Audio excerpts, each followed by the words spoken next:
Hi, everybody. Welcome to tonight's program. Thank you for joining us. We have a very special program here tonight, and there's a lot to say. And let's just get started. Let's jump right into it. Again, tonight's shir is shir 158. We're doing this almost four years. Again, I thank everybody for joining us every week and promoting it. Obviously, the flyer went around the world. I've gotten texts and emails from all over the globe. And we really just appreciate it. Again, if anybody wants to get the WhatsApp flyers every Sunday, just WhatsApp me at 848-525-0066. Or you can go to menachembernfeld.com and sign up for the weekly emails, the flyers, and you get the replays and everybody that's coming on. And for the people that are watching this, the replay on YouTube, you can click on the subscribe button and the like button. And every Sunday when the shiurim go up, every Monday morning, you can watch them, straight. Again, I want to thank all the advertising sponsors, the Lakewood School for promoting us here in Lakewood, Eli Beer from 5 Town Central, and Chayla Kaufman from JCM for promoting it. Again, anybody's here for the first time, every Sunday night at 9:30, this is Zoom ID. We have tremendous shiurim, and next week, we're going to have a big shir with Rabbi Daniel Katz from Eretz Yisrael. We're changing the topic a little bit. He's going to be talking about the powerful thoughts and the confusion that could win this war. He's talking about the power of Emunah that could really make a big breakthrough, radical Emunah, whatever you want to call it. But it's going to be a little bit redefined, but it's going to be a big program. Please join us next Sunday. Just a quick history over here. This shir came together very last minute. We were supposed to have Ben Brachman on tonight, and then we pushed it off because of the situation. And Rabbi Waiwai and I got in touch, and we decided that this is a big tzarech, and we need to really have a zchus chaverim and really talk it through. And literally today we reached out to Eli Beer and to Dr. Akiva Perlman, and this is all improv, and we're going to try to pull it all together. And it should be a powerful program. And thank you all for coming. We're going to start first with the Gematria. Arnoyach 158. What's the Gematria for tonight's shir? Zoom shir number 158. We are all soldiers on the front lines, united in our mission to uplift the morale of our people. What is our mission today? With all the questions going through everyone's mind, how could have this tremendous, unprecedented tragedy happen to Klal Yisrael? Israel, who allegedly has the most sophisticated intelligence and security in the entire world, and even so, Hamas was able to infiltrate Israel on so many levels. It's obviously crystal clear that Hashem is in total control, even though we don't understand why this happened. In my humble opinion, we must unify in complete achdus and realize, which leads up to today's Gematria of 158, Av Echad Likulonu, that the Eibishter is one Father for the entire Klal Yisrael. It is our hope that we should be hearing the Shofar from Mashiach B'Karev and Zeichen to the Gula Shleima B'Mheira B'Yameinu. Amen. Amen. Thank you very much. Okay, thank you for that. And now we're going to turn over to Coach Menachem. Coach Menachem, I know this is very short notice, but please give us the rundown why we're all here tonight and what we're trying to gain from tonight's program. Yes, welcome everyone. And I don't think we have to tell anybody why we're here. Everybody has a lot on their minds, but I do want to welcome everyone. And it's been a while before Yom Tov, Yom Kippur, Sukkot. We haven't had a program, and hopefully everyone had a beautiful, uplifting Sukkot. But for many, it's hard to remember what it looked like. For many, it feels like many weeks, and it's hard. Now we're in a situation where, as a nation, we have to get together and uplift each other even more. It's hard, like we heard, it's hard to believe what's going on. It's hard to believe these things can actually happen in our days. We think not in our days. And when it does happen, the total shock, it just doesn't make sense. People are trying to figure it out. Everyone has a different reaction. And, everyone has to be aware of what their reaction is, but some have shock and some are just petrified, anxiety, scared, confused, overwhelmed, but whatever it is, whatever the feeling comes up, we have many questions. People sit and they're trying to figure out why or how could this happen? Questions on Emunah and B'tochen. And then people say, it has to be Mashiach. And even if it is Mashiach, some people are confused. What is Mashiach? What are we supposed to do? So it's not, it's not a question of why we're here. It's pretty clear. Some people, the right thing sometimes is like what we heard from what we know was Aharon when he lost his two sons. It says by Aharon, Vayidam Aharon, when something happens, there's nothing that he can say. Vayidam Aharon. But Vayidam Aharon is also in the mind. Sometimes it's like what we heard from what we know. Are we good? Yeah. So if a Yidayim is also in the mind, sometimes people could be quiet, but the mind is so many questions. And those need answers, how to deal with what's going on in our minds. Dealing with our kids, somebody's going to say, I'm not going to talk about it. The kids have, stress, anxiety. They need someone to talk to. Just to sit quiet is not going to work. So we do need to talk a little bit of what's going on. On the one hand, we all need chizuk. On the other hand, any chizuk doesn't really reverse the clock, and we're all in pain, and we all have this feeling of how do we figure this out? So that's why we're here tonight. This is tonight's program, and hopefully with a lot of siyata d'shmaya, Hashem should put the right words in all of our, whatever we're going to say. You should be able to give chizuk.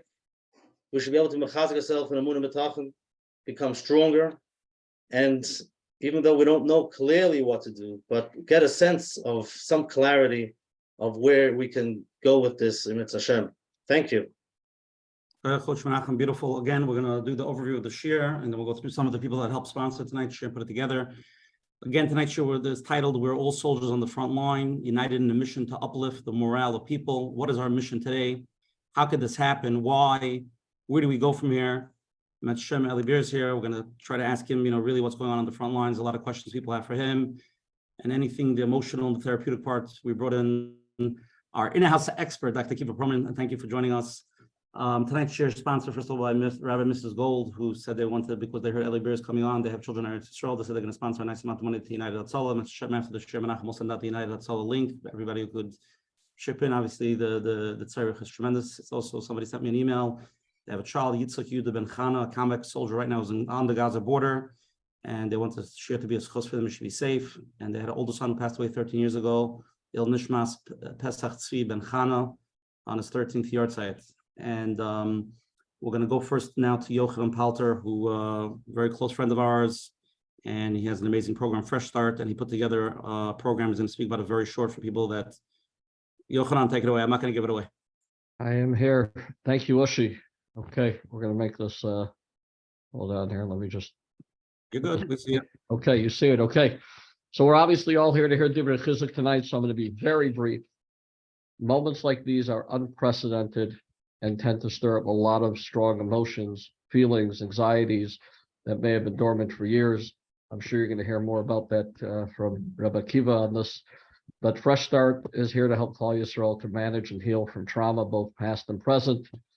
In light of the current ongoing challenges in Eretz Yisrael and around the world, Fresh Start invites you to a transformative 4-part webinar series to provide practical tips and expert guidance for self-regulation during times of crisis. The webinars will be moderated by Rabbi Shimon Russell, Rabbi Avram Bleich, and will include Dr. Ken Adams, Dr. Janina Fisher, Dr. Ruth Lanius, and Dr. Bessel Vanderkolk.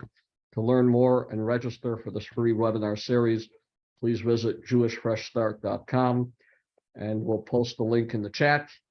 And with that being said, Ushi, I hand it back to you. Okay, take off the screen share if you don't mind. I will do that. Stop share. Okay, I want to do one more thing over here. Something that's very close to me, Menachem. We're going to talk about Adirei Hatorah. Adirei Hatorah is a tremendous organization that helps many Torah in yeshivas learning. And as we know, the ultimate school for Klal Yisrael is always Torah. And they're running a campaign. Anybody who wants to chip in $1 a day or anything just to be part of thousands of people that are learning Torah all day, which is always Matzah Klal Yisrael, and all this is the biggest school, and anybody could be part of it.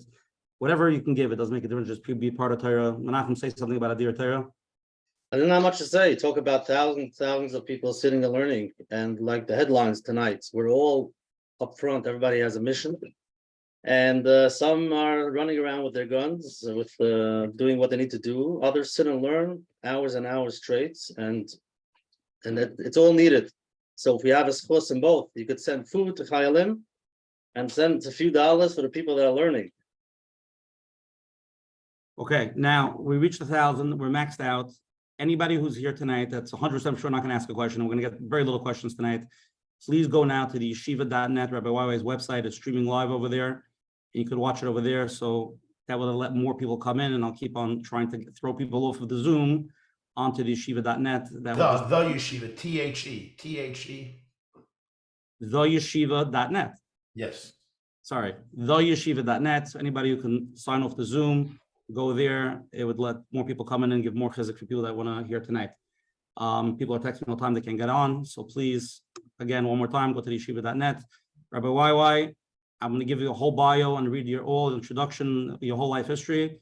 But I decided at this point, whoever doesn't know you, it's just too bad on them. Rabbi YY, take it away. Okay. Thank you. Welcome to everybody. I think we have a few thousand people on now on all the various platforms. So welcome to everybody. Bruchim haboyim b'shem Hashem.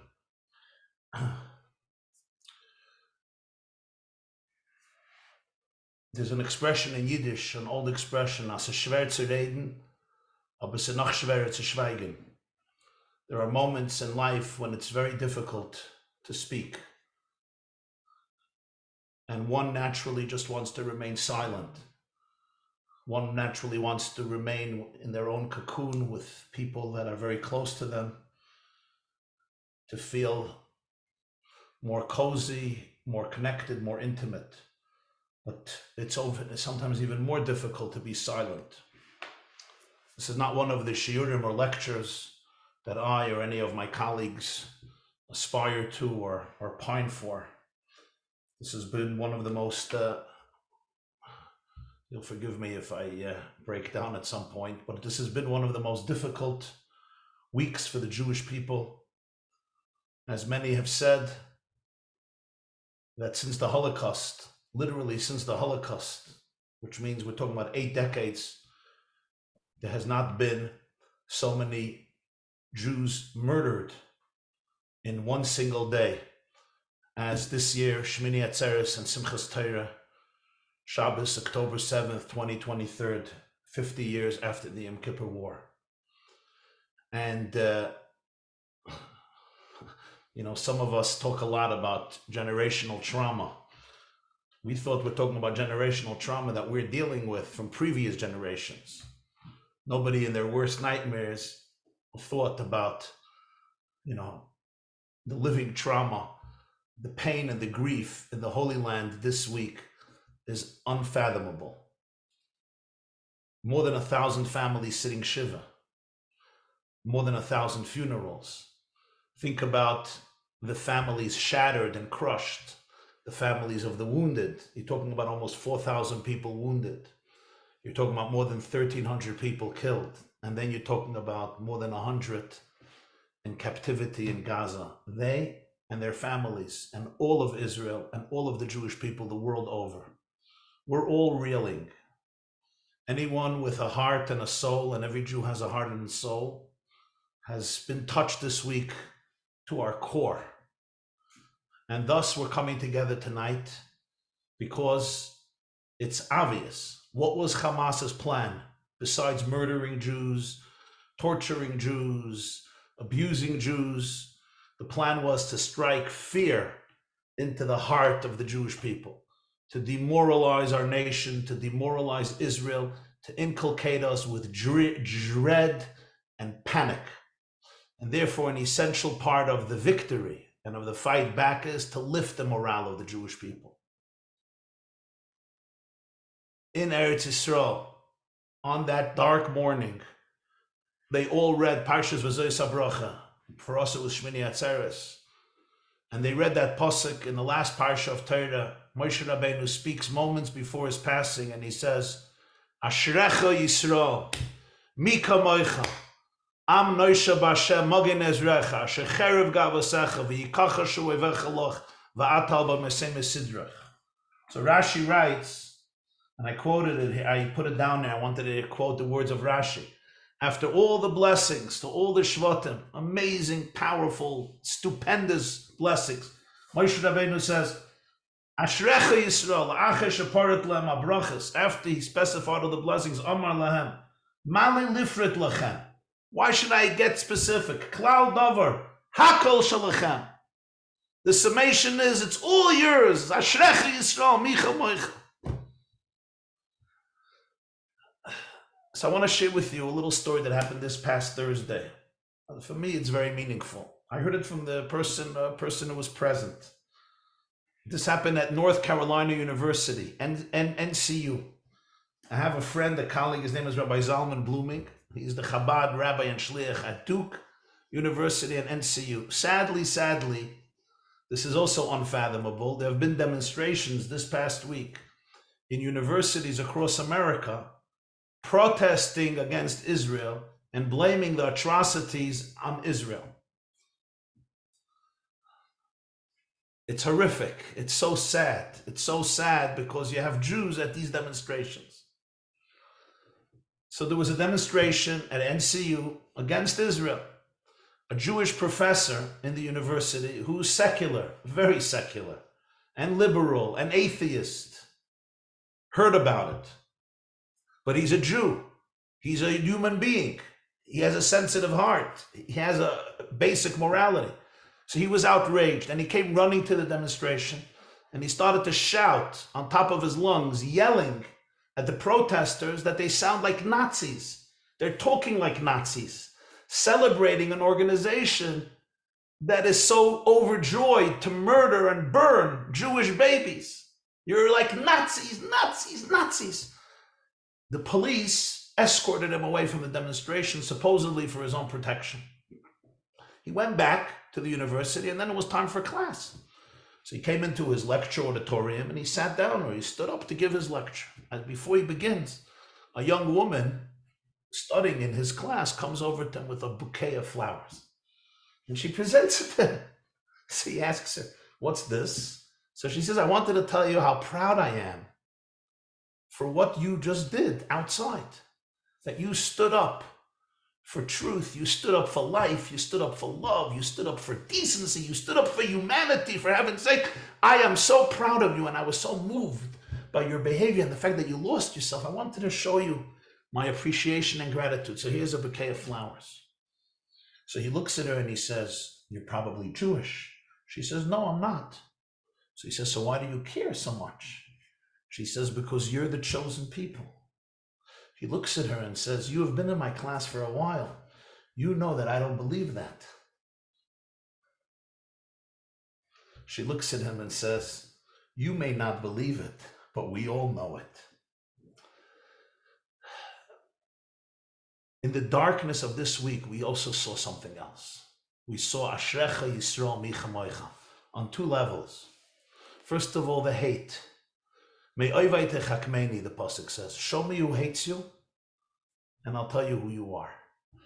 When we are the people that Hamas hates and wants to see every one of us dead, it shows us who the Jewish people are. When your greatest enemies in history are Paroi, Haman, Nebuchadnezzar, Stalin, Hitler, Hamas, this means we must be such a good and holy people because if evil despises the Jews more than anything else, evil is very, very sensitive to its antithesis, to what threatens it.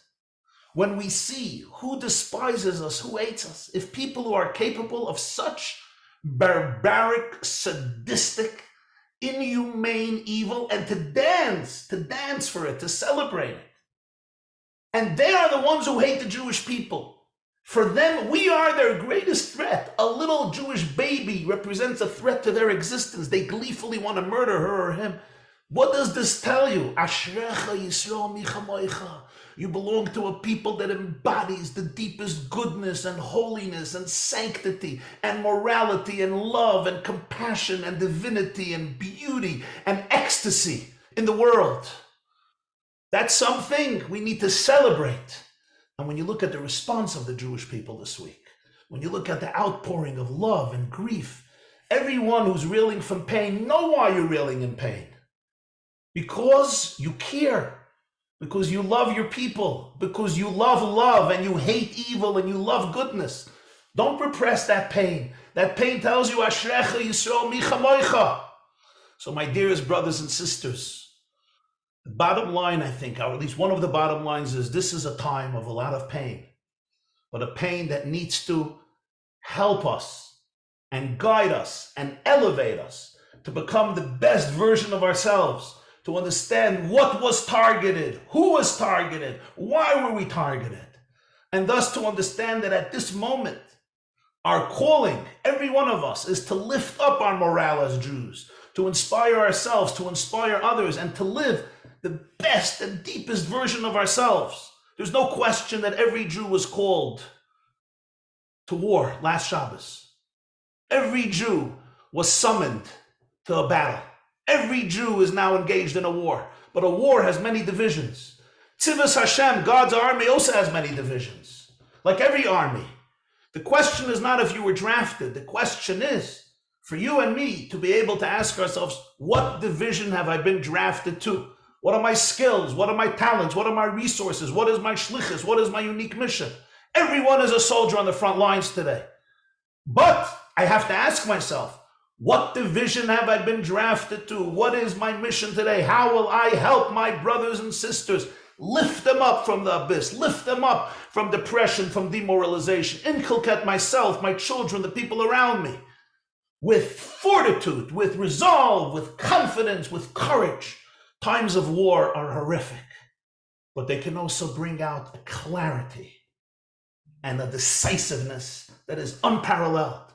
These tragic events have touched us to our core. They can allow us now to respond on a core level, not superficially, no external layers, no Baba Mises. You know, Baba Mises is part of life, but not now. It gives us an opportunity to crystallize to ourselves and our children who we are, what we live for, what we stand for, what is Israel, what is Eretz Yisrael, what is Yiddishkeit, what are the Jewish people, and therefore why Hamas wants to destroy the Jewish people. And every one of you, some of us belong in our homes with our children. Some of us are in a beis medrash, some of us in shul, some of us have jobs, some of us are on the front lines, literally, some of our children, some of our nephews, some of our relatives, some people may be tuning in. Some of us are drafted to different divisions, but everyone, Shema Yisrael, atem krevim ayem l'milchama, as the Kohen HaMashiach said in Parshas Shoftim, you have been drafted to milchama. In a war, there's a lot of pain. It's not easy. But Al tiru, the Torah says, don't allow fear and panic. Now it's easy. I can't just snap my fingers and say no fear and panic.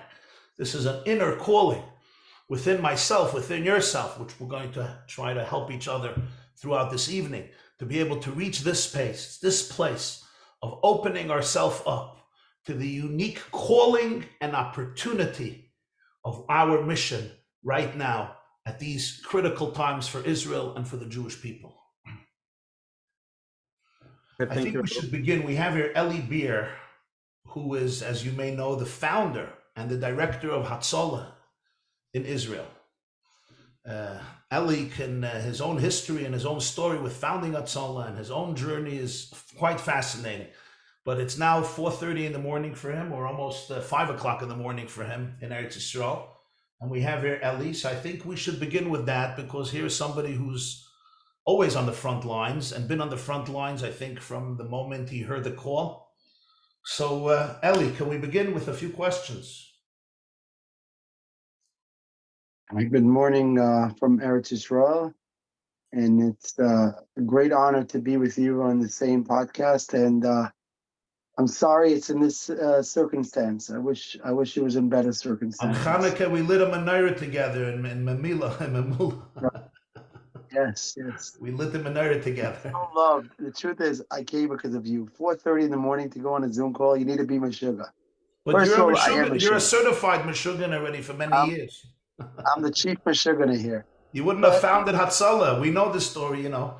When Eli tried to work with bureaucracy to found Hatzalah in Israel, and I think somebody told him, you're a 16-year-old little shmendra, go back to yeshiva or go get a job. So anyway, but it's an honor to be here with you. Go open a falafel stand. Go open a falafel stand, yeah. So you decided to open 2,000 falafel stands, but not serving shawarma, serving life. Yes. So where were you when the attack happened? How did you find out about it? What was your first feeling, your first response. I don't know if you could share everything, but you have to understand this tragedy in Eretz Yisrael. And I want to say, there is right, there is no Chiloni, no Haredi. We all feel first time in years. Eretz Yisrael, like I never saw any. This is something I never in my life saw as one. I saw left wingers who are always against the government out in the front lines. I met Golan, who was the head of Merit, general in the Israeli army. He hated guy in the right wing part, head of Merit, very left wing. His gun, and he says, fighting for peace, and there is time for and people fighting life. We have 2 volunteers of United gave their life, were unfortunately were away in a very, very brutal way, trying to save lives. It was for me, it's 7,000 volunteers in United Hatorah. One. But it's one unit, one family, and this Shin Bet volunteer. He worked with for Shin Bet, worked for different things, lived in Kriyat Malach, and he was within minutes, and he was the Hatzalah bag. He came with everything, and he took out his gun, was able to Rabbi Eli, kill the least. Rabbi Eli, you're like a little, Rabbi Eli, like you're a little choppy, a drop choppy. Do you know why that's happening? I'm sorry. Yeah, no You problem. hear me better? Let's see. It's like background noise. So I'm saying the situation. It was Nisim and Flores. This whole event was one big ness. I must say that we're looking at the tragedy and we're seeing so many people gave their lives, so many people died, so many people injured, so many people were captured. There's still people who are in, who knows, over 100 people for sure are kidnapped and captured and probably tortured by the Hamas. But this situation could have been 10 times worse because they were planning to come to Yerushalayim. They were planning to march up to Har HaBayis. That was their plan. And something big nisim happened. And I want to talk about the nisim today, not about the tragedies, because we all know about the tragedies. The tragedies were all over the news. CNN wrote about it. CNN spoke about it. Every newspaper wrote about the tragedy. But I want to talk about the nisim. They have a little city called Tifrach. If you know Tifrach, it's right next to Netivot, next to Ofakim. I don't know if you know about what went on in Ofakim.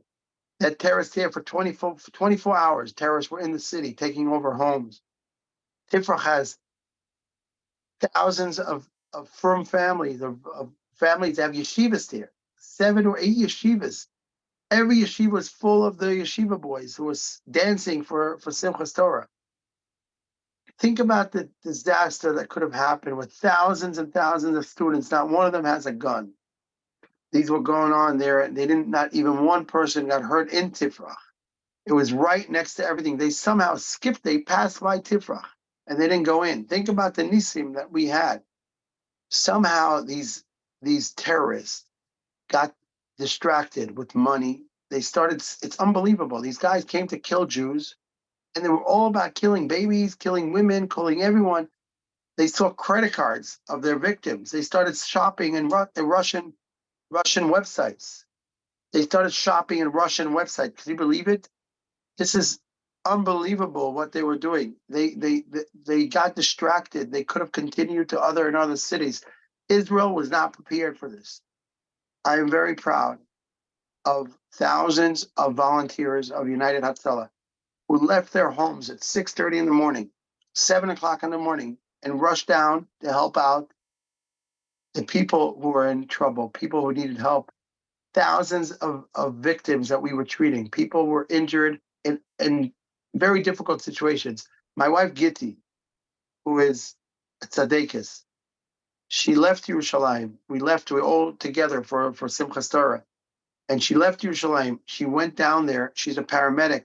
She was able to save at least 40 people that she saved with her own hand. She was there for 36 hours straight, treating people under fire. She was in Sderot, missiles were flying above her head, and she heard bullets next to her ear.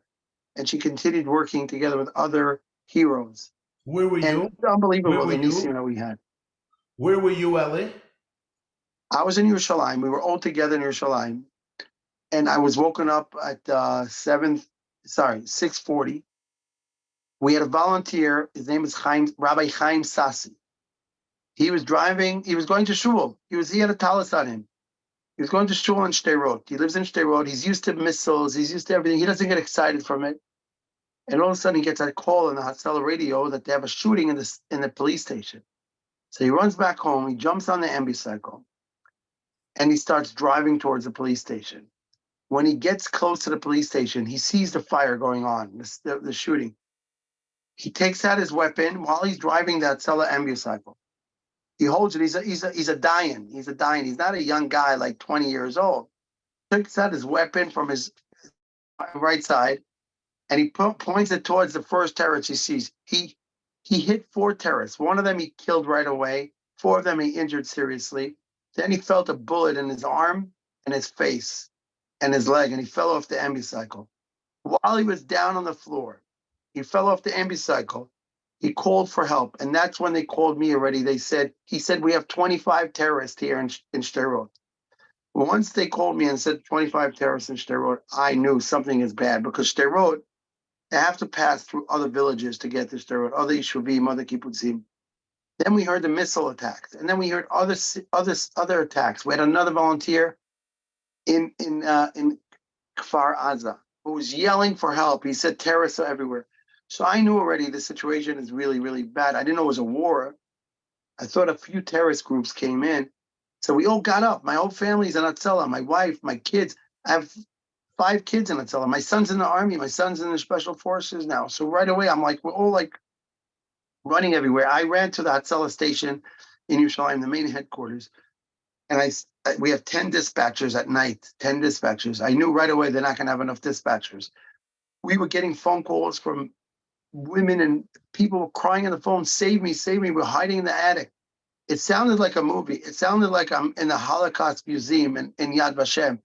They were hiding, Jews were hiding in the attic, and they were asking us for help. We couldn't send troops to help them rescue them because it was too dangerous. But then that moment, Am Yisrael came together. I can't explain to you. I had people running to the Hatzalah station with talesim from shuls everywhere. It looked like the Yom Kippur War, like pictures from the Yom Kippur War. Hundreds of volunteers with talesim. They were just taking keys for ambulances, jumping on vehicles, and just riding down south. They didn't know where you're going, and they just went straight into the fire zone. They're running in to save people, rescue people. We had 1,700 volunteers who went down there. I managed the dispatch center of Hatzalah. We right away called for 60 more dispatchers, all from Jews, all came from shuls from all around, from Gematria, from Ramema, from Mater stuff, everywhere. They just showed up and started picking up phone calls after phone calls. It was all the same phone calls. Terrorists are outside of my house. All the same phone calls. Terrorists are outside my house. But once in a while, you have a phone call of someone with chest pains. You have to treat them too. And we had, that day we were treating 2,500 victims of terror, of war, people who were seriously injured. And we had 1,900 emergencies that are not related to anything. So all this we had to manage in one place.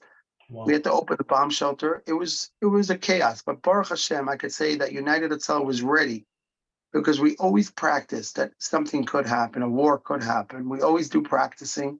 Never thought it would be such a magnitude of a situation where we would have this. It was never even in our back, like it wasn't even an option. But unfortunately, we suffered so much. But I'm so proud of everyone in Am Yisrael, and I think this is the only way to win is achdus. And I think you'll agree with me that I think that the fact that we didn't have achdus and we had sinas chinam for so long. I'm not even talking in a mystical way. I'm not even having nothing to do with mystical, nothing to do with emunah. It's practical. The goyim, these these anti-Semites who wanted to kill us were looking for the right opportunity. They had Iran behind them. They saw Am Yisrael in the weakest situation where Jews are hating Jews. A Jew wants to daven in Tel Aviv, and Yom Kippur, people are fighting him. This guy is fighting. It's everyone's fault. I'm not blaming one side. I'm blaming all of us. We didn't fight enough for Ahavas Chinam. And what happened was 6:30 in the morning on Shabbos, Am Yisrael came together. And I really, really hope that I hope you feel this in America and you feel this in Europe. I feel it I'm walking around Eretz Yisrael. I'm walking in I see it I was in Kfar Aza. Kfar Aza was the worst of the worst. 60% of the population were murdered in the worst condition. I don't even want to describe how it was. But you see people coming from everywhere, from Eilat, from Bnei Brak, Hasidim, Litvaks, Chabad, everyone walking into Kfar Aza and looking how to help. People just want to give. People want to do. People bring cookies, gefilte fish, herring, whatever they could do, they're giving out. People are just feel like it's about time after so long that we weren't loving each other. It's about time we should start respecting and loving each other. And I really hope that this is not temporarily, but this will be a long Ahavas Yisrael situation. And only then, this might take 6 months, this situation. We are ready for 6 months.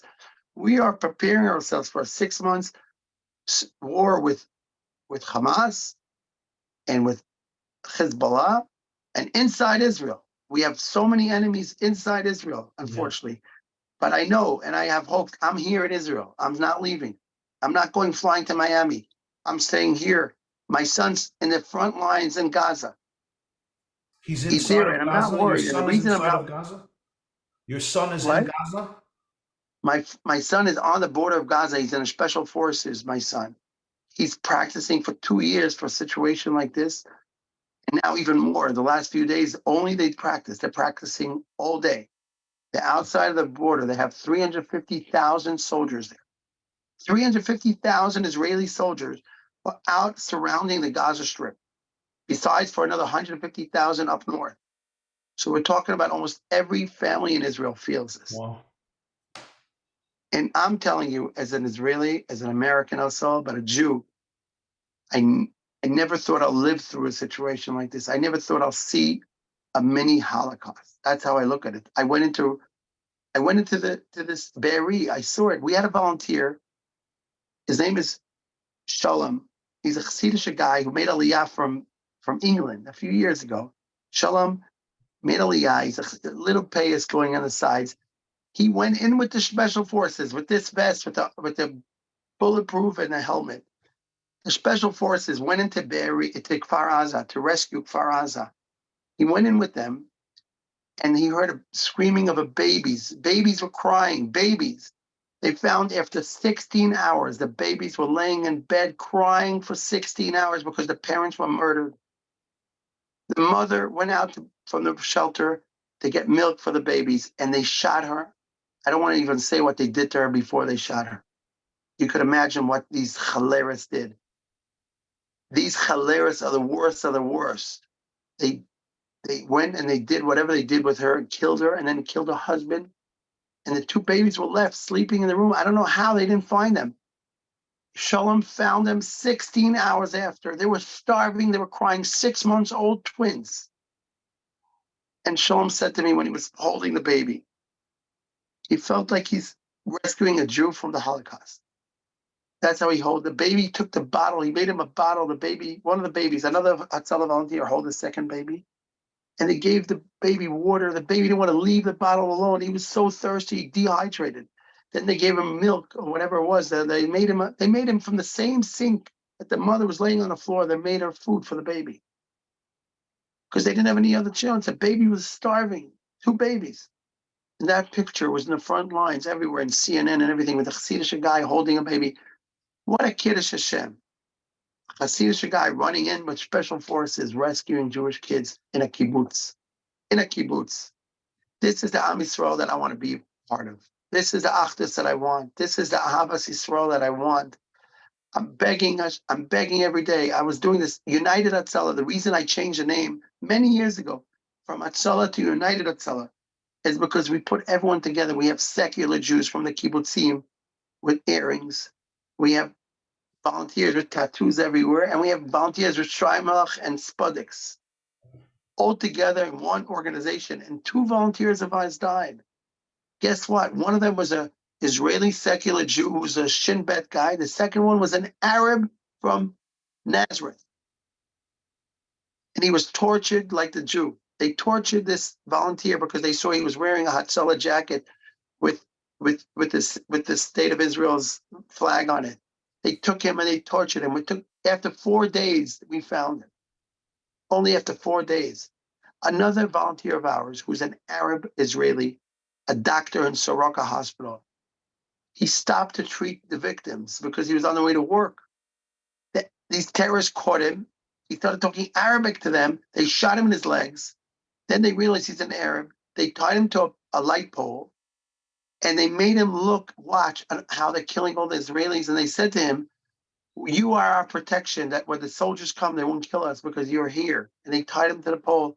He was there for 9 hours tied to that pole. Luckily, he wasn't shot because the shooting was going between the soldiers and them. He was right there, standing there. He is suffering.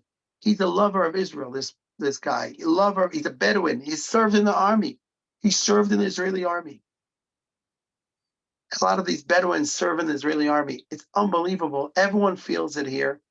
But the most important thing out of this whole thing is, this was, like you said, this was the worst day, the biggest killer of Jews since the Holocaust. This is worse than Yom Kippur War, because Yom Kippur War, it took weeks till this amount of people were killed. Weeks. In one day, over 1,500 people.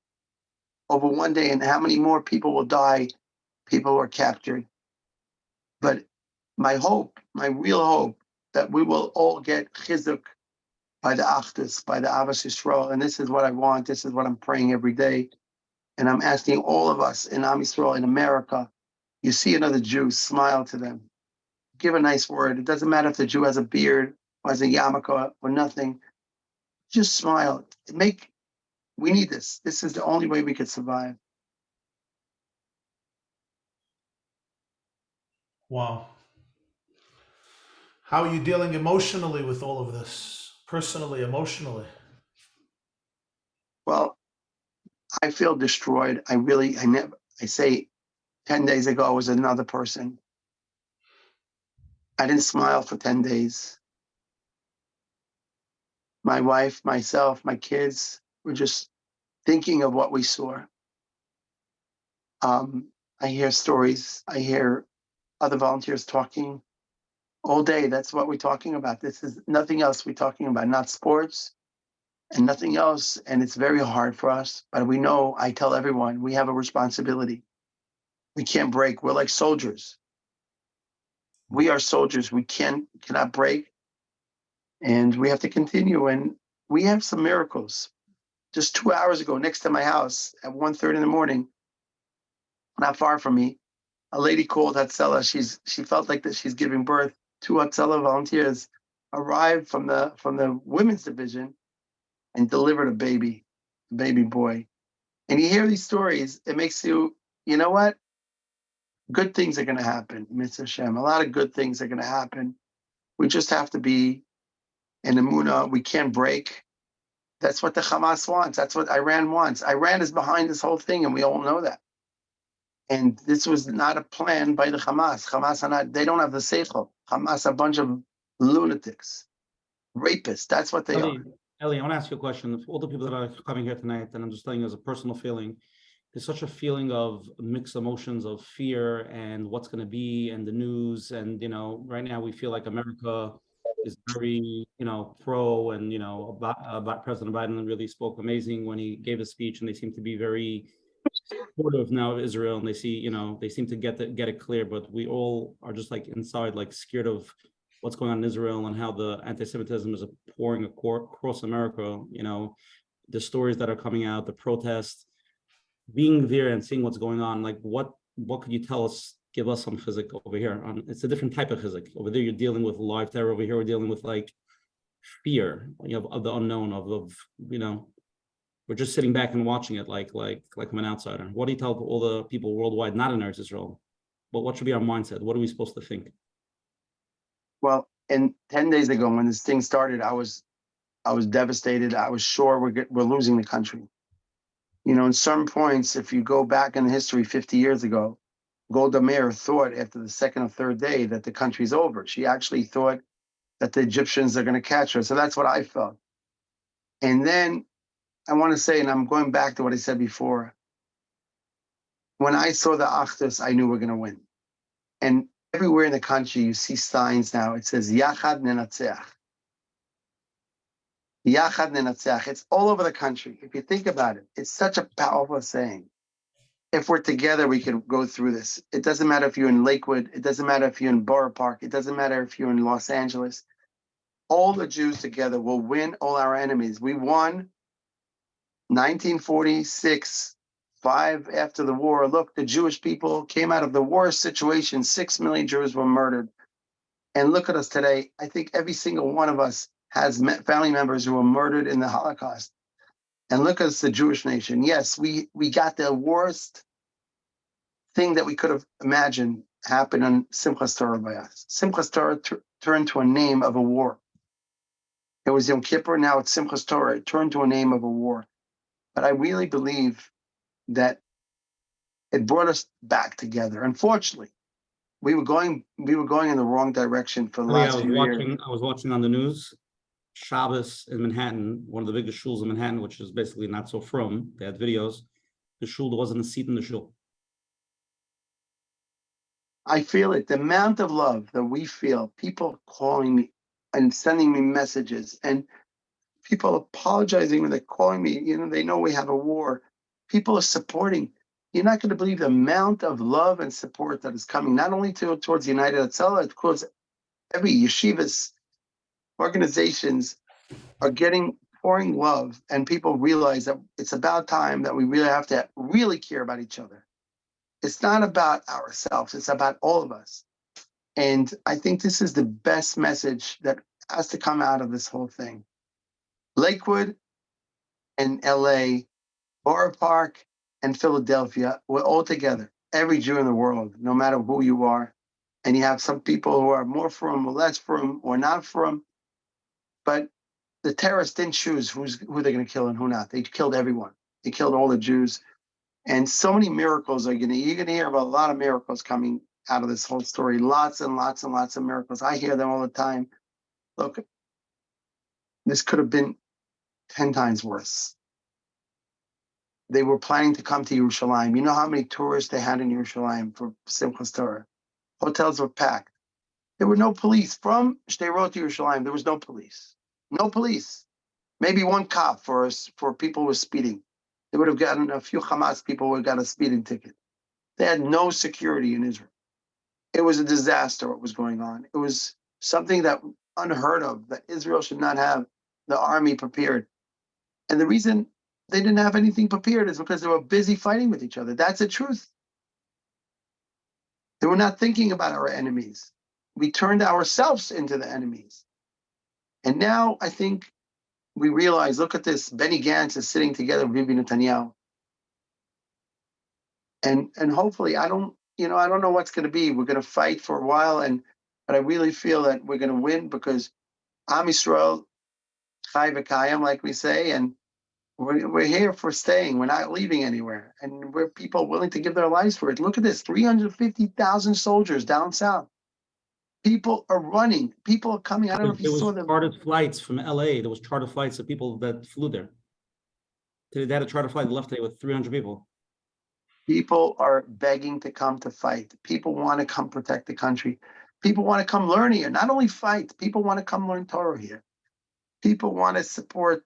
People want to do good. And it's really showing the good face of us. I had children. My daughter today, I'm just going to tell you a beautiful story. What in Ofakim was a terrible situation. A lot of people were murdered and hostage for 25 hours. And one of the Hatzalah volunteers is a girl. Her name is Penina. And she was devastated from this whole thing. And after she finished treating, victims, and her and our other volunteers, she came over to me through the head of the Ofakim division, and she called me up and she was crying on the phone. She says, I'm supposed to get married today. And they cancel all the weddings in the South. No weddings, no events. And she said, I don't know where to get married. I don't have money to make a wedding. I said, don't worry. We're going to make a wedding for you. We had arranged a Hatzalah wedding for her in Yerushalayim. Danielle Renov, she's a peace, love and carrots. I called her up. I knew she knows how to arrange things. She found a hall. We found a caterer. We found this. My daughter, Adina, was 15 and a half years old, with her 10 friends, came to wait to do the waiters. They were waiting for cleaning up, setting up the place, giving people the food, and then cleaning up after.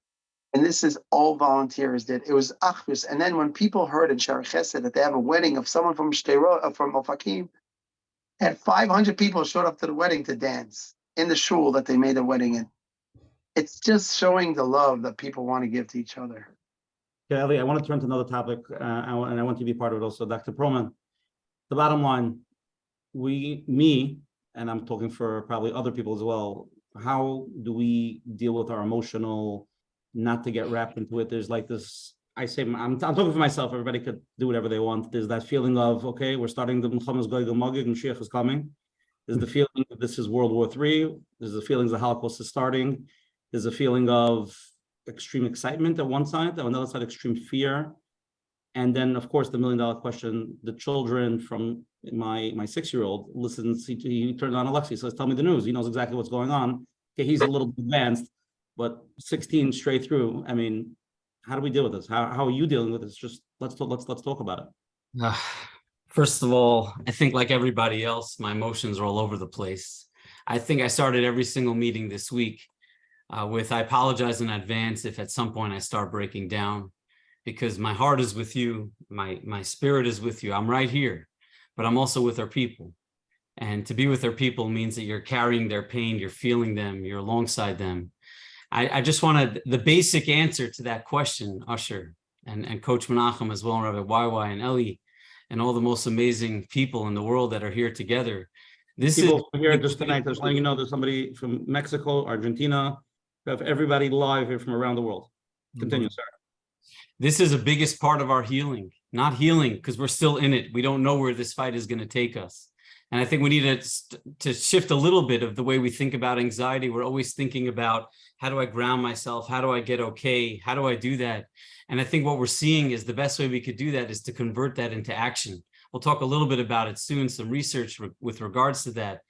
And I think here, getting together, I think if there was a way for us to do this every night, to sit and look at each other, to see. I can only do it once a week. I don't have a whole week. Well, there's a time and place for everything, and it could very well be that we need to do this more than once a week right now, so we could see each other and we could connect for a moment. I know I had on Friday nights. Usually I know it's a time to recharge for many of us, but you can't sit in your own skin. So I walked over to my sister's house to spend some time with her and her husband and family. And we laughed together, we cried together, we shared stories, we disagreed, we fought, we shared our anxieties. And I know that both of us at the end, just a big embrace with a lot of tears in our eyes. I just love you, I care about you, you're my brother. And it's such an honor to be on this journey alongside you. And I think that's what we're seeing. There's nothing like every once in a while we get a patch, we get a little reminder that all we have is one another. And I think in the beginning, if you look at even just this week, what it looked like being in America, it was like the beginning, you heard words from the president, you heard words from some others. It was amazing to see how quickly the narrative shifted. It was supportive. How could people do this to the Jewish people, to the state of Israel? And then very quickly, it became restraint. It became an eye for an eye. It became everything else. And I think it's been horrifying for most of us to see that when you're driving down the street and there's someone that you're not so familiar with, or even a neighbor that you know, how does this person think about me? How do they see me right now? If let's say they're from a different denomination, different religion, how are they looking at me at this moment? It became truly terrifying.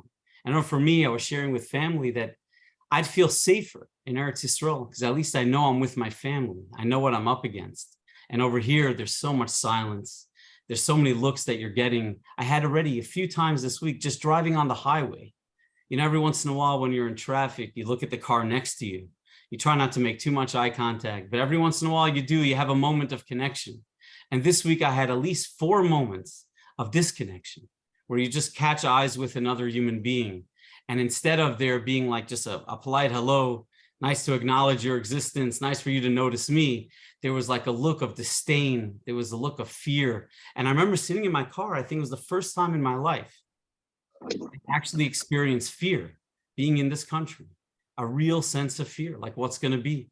And I know it's something we need to attend to. It was a story, my first day of internship. And when I was studying to become a therapist, my first or second day, I forget, was 9/11. That was my training. And I was working at the time in a locked unit in a psychiatric center. It was called Hillside Hospital, connected to LIJ. And I remember the patients in that unit. Obviously, these are people who've been through a lot in their lives. They've struggled a great deal. But the whole focus of their experience in that moment became personal. It became singular.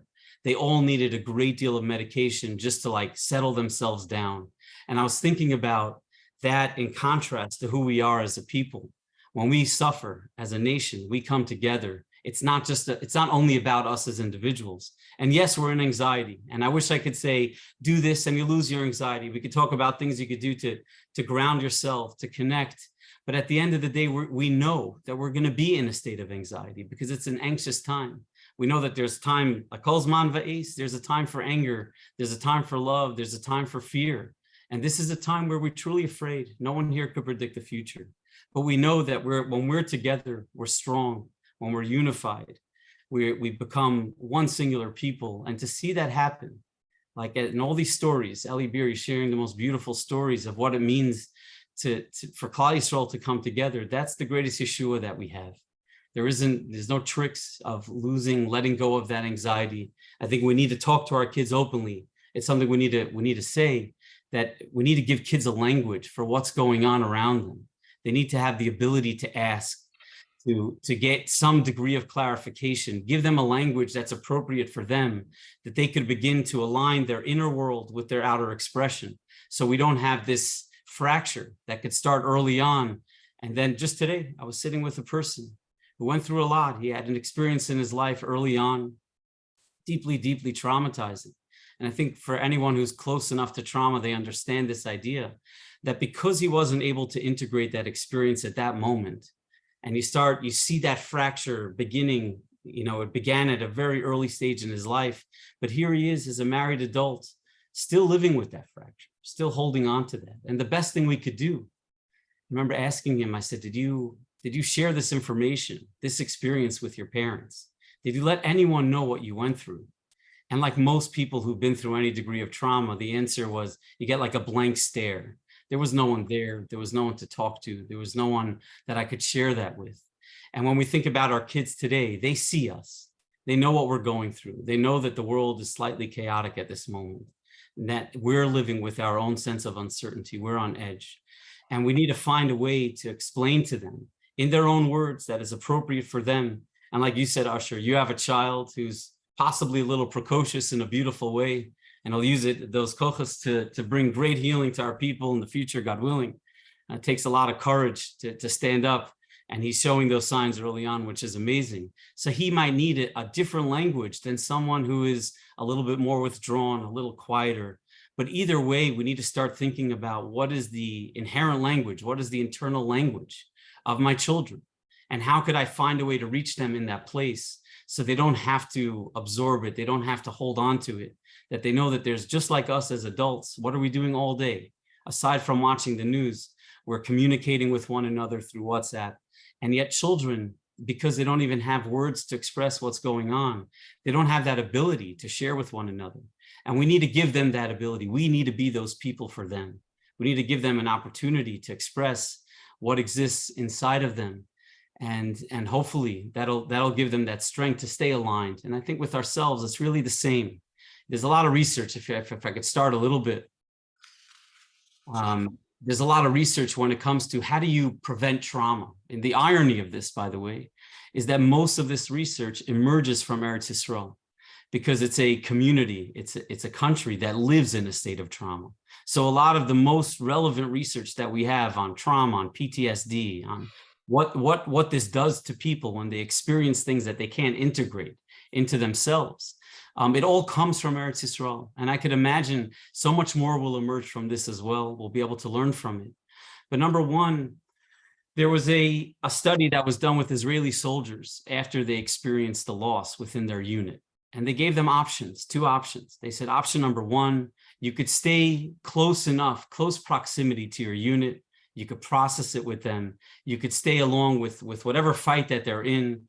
Or option number 2, which is certainly appealing, and I think it's appealing to us as well as adults, is that you could go to a place, get some rest, be by yourself a little bit, go to a hotel, go to some spa, rest, find yourself again. And then they followed those people for many years. And they said, who was better off? Which group of people ultimately did better? And what they found overwhelmingly was that first group of people, the ones who got to stay with others, the ones who had the opportunity to process it. I know that this is it's hard to say this, but this is we have some people who open up their cameras. But I know that for myself, when I have an opportunity to see people, especially now on this screen, I see a few people that I know.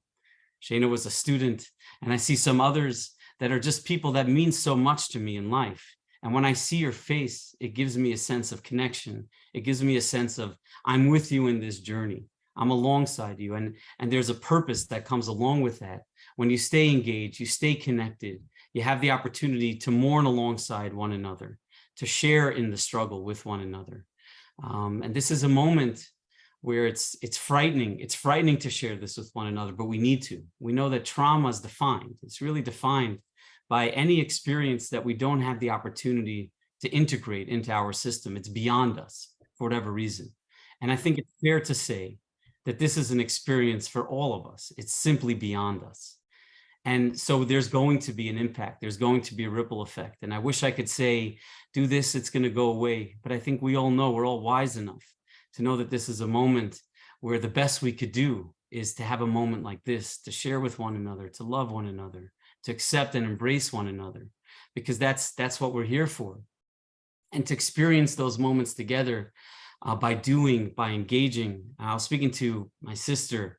I have a sister in Eretz Yisrael. She has her son and her son-in-law are both on the front line. They're right there, ready to go.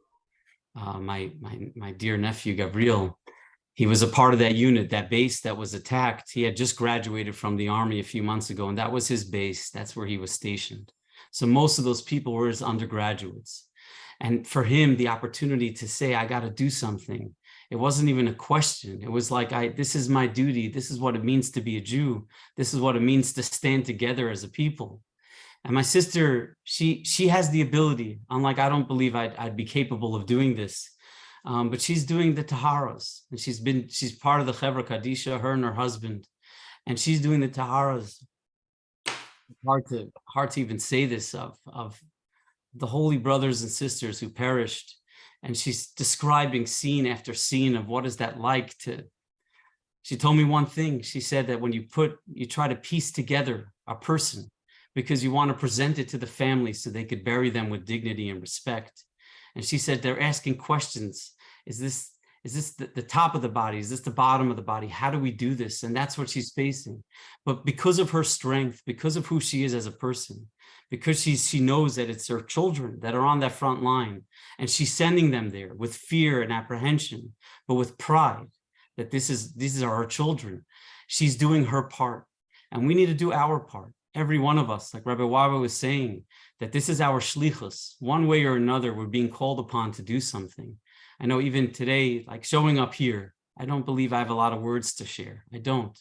I just want to be with my brothers and sisters. That's the only thing I could do. I don't even like the fact that there's a doctor and a PhD. It's irrelevant at this moment. What's relevant is that we're here together and we're one big family. That's what matters. And we show up when someone calls upon you and says, it's time. And to see the chesed, to hear the stories. My son's yeshiva. I have 2 boys in Eretz Yisrael who are learning. I can't tell you how proud I am of them, that I want to be here. I want to be in Eretz Yisrael. This is my shlichus right now. It's my way of fighting alongside my brothers. and sisters is that I'm going to learn for my people. I'm going to learn extra hard for my people because that's my way of showing up. That's what I could do right now. But there was a battalion that reached out to one of my son's yeshivas, and they said, we need to raise an exorbitant amount of money in a short period of time in order for them to get vests and helmets, because we're not fully prepared for this moment. And it was literally a matter of hours where they were able to raise, I think it was like $170,000. These are just 18-year-old boys making calls to their friends, to their families, saying, what could I do? And just an opportunity to video call my son and to see that the passion, to see how alive he is, to say that I'm doing my part for Klal Yisrael. And that's what it means to be a Yid. And so we say that you stay in it together. The best way we can't inoculate ourselves against fractures that emerge inside of us. We don't have that ability. But the best way we can in this moment is to find a way to contribute, to find a way to be close, to find a way to do our part, whatever that might be. And for some of us, it's saying Tehillim. For some of us, it's learning a little bit longer than we normally do. For some of us, it's literally sending tanks to another country, which I've literally got a call from a guy today. Do you know if you could get a tank to Eretz Yisrael? And I'm like listening to the guy on the phone. What are you talking about? But the honest truth, that's what he's working on. He's really working on getting a tank because they need it. There's some group that needs a particular type of tank that they don't have. So they're working on getting it. They already priced it out. They already found the people that make it, and they're trying to figure out how do we get it there. And finally, they got in touch with the guy who runs DHL, and he says, I'm willing to take it. We'll find a way to get it there. You get me the tank, we'll get it there. And all I could think is, Mikam Yisrael, who's like us? Who's like us? Unlike any other people. You know, we see in 9/11, we came together as a country, no question. But to see Klal Yisrael coming together like this, no matter how we look, what we do, how we dress, how we interact, what our approach is to Yiddishkeit, that we're one big family. And I think the fact that we see the outside world responding the way they do, it almost to some degree forces us into this space. Yet we embrace it because that's what we do. I want to share another piece of research that they talk about. And again, this is something to think about. And I know there are different opinions on this, but I'm just speaking about it from a psychological perspective. This was research that was done after 9/11. And I think most of us know that we were just drawn to our devices or whatever we did to observe what was taking place, to see an airplane flying into a building and see people jumping out of buildings. It was something that, because it's so different and so novel, something that we're drawn to, something that we like. But we know that they discovered afterwards that the people who saturated themselves in these images, they really just watched it over and over again. And I think there's a psychological need for us to do that. It gives us some degree of control, some degree of mastery. We know what's going on, we're aware, and it allows us to feel like we're doing our part one way or another just by observing what's taking place. But they found that when people internalize too much information that they can't truly internalize, that there's like this residual effect. There's this lingering information that we don't know where to place. And it's something to think about, that we all know our line. I'm a sensitive soul. And for me, I know that that if I see something, I'm going to have a really hard time unseeing it. I don't think I ever will. And in the middle of you and my sister talking today, I said, please, I so deeply appreciate hearing some of the stories, but you know who I am. I can't hear all of the stories. Share with me some of your experience, but not every aspect of it, because I know that if once I hear it or once I see it, I'm not going to be able to unhear and unsee it. It will stay with me. And for some of us, we have the ability to integrate it. We need to know who we are. But for some of us, we don't. And Dr. Perlman, I want to turn a little bit because a lot of people are asking, Eli, we ask you, no, we're good. Can we get a little bit into like Hashem, and like a lot of people are having just a hard time with the Mutachim part. Eli, I want to start with you if that's okay. Like people are texting all the time, like how do we deal with, we believe in Hashem and Hashem's this and Klal Yisrael, and then we watch, one thing we learn about the Holocaust, we watch videos, it's most of us already, it's more of history than it is reality, but when we see what's going on, it's people being butchered and slaughtered, and we daven to Hashem, but we're Yidden. Like how do you go there, you see this, how do you internalize it? How do you deal with that? How do you connect? I love Hashem, Hashem loves Yidden. Then you see what's going on. It's contradictory. Well, listen, I when I was a kid, I had my bar mitzvah was in 7 Vayelech. And I don't remember the whole parsha by heart. But, Hashem gave us a choice. Hashem gave us a choice. You could choose bad and good, and Hashem gives us a recommendation to choose B'charta b'tov, Leman tichiyata u'banecha. I don't remember the whole. It's almost 6 in the morning. I didn't sleep for a couple of days, but I remember my father explaining this to me when I was a young boy. My father grew up in America, and when he was 10 years old, he was raising money for Vadat Saladan to save Jews from the Holocaust. And I asked my father, "How did you stay religious after this? After you heard how many people were murdered, how did you stay? And 6 million Jews were murdered. How did you stay from believing in Hashem after all this?" And he told me the parsha I had was really, Rabbi YY could actually help me out here, but because I'm like very exhausted. But really, Hashem gave us, the human beings, the choice to be good or bad, and Hashem really gives us the Torah that we should follow. These are the steps he should do to be a good person, a good Jew. Here's a Sefer Dibros. Here's the 613 mitzvahs. And we have to follow them. If a group of terrorists, a group of Nazis are doing bad, we have to do more good. We have to influence the world more. My father said every day after yeshiva, he used to go to Torah Vadas. Every day he used to go raise money to save Jews from Europe. And he felt so good with himself every single day when he got a few dollars, and he said, hand it over to the organization. And after the war, he said, maybe I should have done more. He didn't think of being angry at Hashem. He knew the Nazis were the bad people and we were the good people. And it's all about us educating our children, our families, to follow Adirei Hatorah. The Adirei Hatorah is very clear. You see someone, no, it doesn't matter if he's Jewish or not Jewish. You see someone who needs help, you go help them. You have to help Jews and non-Jews. You never want to kill people for nothing.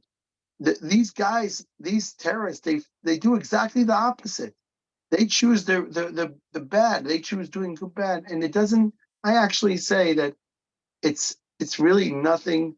It's all about us and our education. I'm not blaming Hashem for the Nazis. And I'm going to say I don't believe in Hashem because of that. Hashem created the world. Hashem follows everything that's going on, but Hashem gave us a direction. I really think that after seeing what I saw this last 10 days, I believe in Hashem even more. And I want to go in his ways even more. I want to follow the Torah even more. I want to make sure my children follow the Torah, my grandchildren follow the Torah, to be kind to each other. That's the Torah. That's what Hashem asks us to do. And this gives me more emunah than ever. Eli, how many terrorists came in to Israel? How many? Over 1,500. And how do you explain that for so many hours there was no response? So let me explain, first of all, how it works. In the border of Gaza, they have a big army base, very, very big army base, that there all the cameras, the most sophisticated cameras, all the the borders are protected. If you touch a border, automatically the camera's going on. This was planned over a year and a half. What they did is they send drones with explosives on it. They had dozens and dozens of drones at 6 o'clock early in the morning. What the soldiers were used to seeing in the last few years, Arab farmers from Gaza would come close to the gate. So they had a lot of farmers come that day. They didn't realize that was weird. These farmers were not really farmers, were all terrorists. And what they did is they sent drones into the army bases, and they blew up and killed soldiers, lots and lots of soldiers by drones. And these soldiers were overlooking the computers. Most of them were murdered by these drones. Then they started shooting missiles into Israel. So everyone, when they hear missiles, they run to shelter. And that's when all these farmers got up with the machine guns, started shooting at the soldiers that were on the border. And they started coming with tractors, knocking off the border. And hundreds and hundreds and hundreds of them were just coming in with Jeeps, 4x4, pickup trucks with guns on it, and like thirsty to kill Jews. And the no one was waiting for them. The truth is, it was a big surprise for everyone. And I'm saying again, this was one of Israel's worst failures. And I'm saying, admitting this, I'm an Israeli. We all love this country. We failed. We failed, and I say it again and again. We failed because we're too busy fighting with each other. If we were not fighting with each other, we would think about how to secure Israel better, how to fight our biggest enemy, which is Iran. Iran are the Hitler of this generation. These are the Nazis of this generation. They sponsor, it's like you sitting now, I don't know where you are now in America, but you're sitting around thinking how to do good in the world, how to give light in the world, how to support and do good things. It's sitting there, all these guys with the long beards, these Khomeini guys are sitting, how do we kill more people? And this is what we were supposed to be busy with. We were supposed to be busy with that. Somehow the Yetzer Hara is so powerful. The Yetzer Hara always says, let's speak Lashon Hara about each other. Let's do bad to each other. Let's find why the second person is not good. And Hashem, unfortunately, got us, I think this is worse than the Yom Kippur War, no doubt. Much worse than the Yom Kippur War. It's not even over. It's just the beginning, Rabbi. We're just in the beginning now, because now we have to clean up the mess. Do you feel And the we still have some Israeli terrorists. leadership, do you feel, Eli, that the Israeli leadership honestly has the courage to create the sustained efforts necessary to do what they have to do in terms of Hamas, Iran, Gaza, Hezbollah, and the enemy inside the state of Israel? Do you feel deep down in your gut that our leadership, political and military leadership, has the courage, resolve, and even clarity and confidence to do what they have to do? I know now everybody's angry and, China, Biden is supporting, but I'm talking about, you know what I mean, down the line, when CNN I don't want to be showing political other here. images. I don't want to be political here and, speak against any political figure. In the end of the day, sorry, this is my life for the last 10 days. I don't feel well. But the end of the day, we have to give support to the leaders here. Although if we like them or don't like them, we're in a war now. We should not even say Lashon Hara about our leaders, because now we have to hope. There is no elections now. We have no choice. I feel like 10 days ago, they were doing a terrible, terrible job. Terrible job running the country. Terrible. And I was embarrassed of what was going on here. It was everything against what I always preached. And I think Simchas Torah at 12 o'clock in the afternoon, when Bibi Netanyahu for the first time went on television and started talking, he realized the big failure this country went through, and he was the leader of the country. And he called for Achdut. And he called Benny Gantz. He called Yair Lapid. Unfortunately, Yair Lapid did not join. He called even Lieberman, who we all know his opinions, and no one's a big fan in this crowd with him. But he called him, and Benny Gantz, who was a chief of staff of the IDF, joined Bibi Netanyahu for the government, which I thought it was an incredible thing. And I really put a lot of hopes, and I think we have to daven, all of us, be makabel on ourselves to daven, to give tzedakah, and do chesed, and give hope that these people will have the right direction. HaKadosh Baruch Hu should help them out, find the right derech to win this enemy, because this enemy is more evil than the Egyptian enemy. The Egyptians were planning to kill. You remember, you're young. I was born right before the Yom Kippur War, but I read every book on the Yom Kippur War. The Egyptians wanted to kill every Israeli, throw them into the ocean. But once they realized they're losing, they decided to make a ceasefire, because they were surrounded with Israelis. Yeah. And they had no choice. We thought we're losing, and then everything turned around. And I really think that in this situation, the Hamas are very different than the Nazis. By the way, the Nazis also didn't want to die. The Nazis, the Germans, wanted to build the empire of the German empire worldwide, but they didn't want to die. Once they realized they're dying, Hitler shot himself in the head, and the Germans wanted to make peace. These guys want to die. Yeah. How do you fight 2 million people who want to die? I don't know. Yeah. So Hashem has to give Bibi Netanyahu and Benny Gantz and everyone else involved some kind of chachma that I have no answer for. How do you win an enemy like this? Ich weiß nicht. Wow. I saw an interview with a Hamas leader on one of the stations, and he said the difference between us and the Jews is, he says, they are weak because they want to live. They cherish life. Eli, I'm mute. Sorry, I'm mute.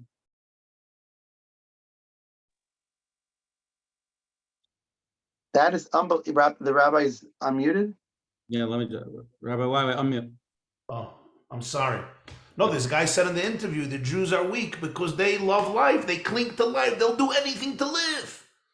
We are happy to die. We want our children to die. They die a martyr's death. They go to heaven with 72 pies of pizza. And I'll Eli, tell you something. That was what Eli, that I'm was sorry. what Golda Meir said. That's what Golda Meir said. We're never going to have peace with the Arabs until they love their children more than they hate us. Right. Eli, I don't know if you have this answer, but a lot of people are texting it. It's a question. What people want to know is, at the end of the day, are there hope for these hostages? Are we trying? Is the goal trying to really save them, or we're more focused on really getting rid of the Hamas? It might not be a question for you, but it's just a lot of people are texting me this. Look, I think as an Israeli who has children here, we all have tremendous tsar on every single person that was captured by the Hamas. And we know that their condition you can't even imagine how bad their conditions are. And that one father was interviewed. I don't know if you saw the interview in CNN. He said he's so happy his daughter died and she wasn't captured by the Hamas. His 15-year-old daughter was murdered. And he was so happy that she died and wasn't captured by the Hamas. These Hamas people, first of all, they are monsters. Shit. Like, I can't understand people who are protecting, even Palestinians. Are you guys out of your mind? You want to live under Hamas? Look what's going on under Hamas. These guys are murderers, are thieves. I don't even continue, but they are the worst of human beings. All they're thinking about is the fun of killing people, even their own people. So the people are protecting them. It's only because they hate Jews, so that's why they're protecting them. Even Europeans that you see protecting, they hate Jews, so they're protecting them. I personally think that we have a challenge here. We have to really work hard for the next few months and kill the heads of the Hamas, their families, and everyone. And if Chas v'Sholem, these people that were captured, Israelis, Jews, were captured. Or we can't think of them because we have the whole country to think of. I don't know. It's a shaila halachically. I don't know, but the shaila, should you blow up the whole Gaza and you have 100 people who are Jewish there? Because if you blow up the whole area, you might save a lot of Jews in the future. I think you can't negotiate with them. For sure, you can't negotiate with them. It's a big shaila. What's going to be with them? And Israelis, most of the Israelis, they don't even say it, but they think it might end up terrible.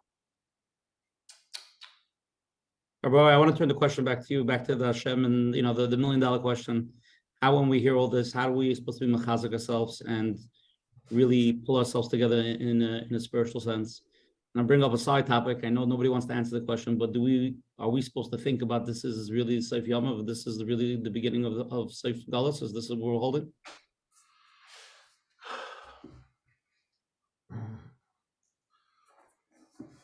Listen, you're asking the question of all questions.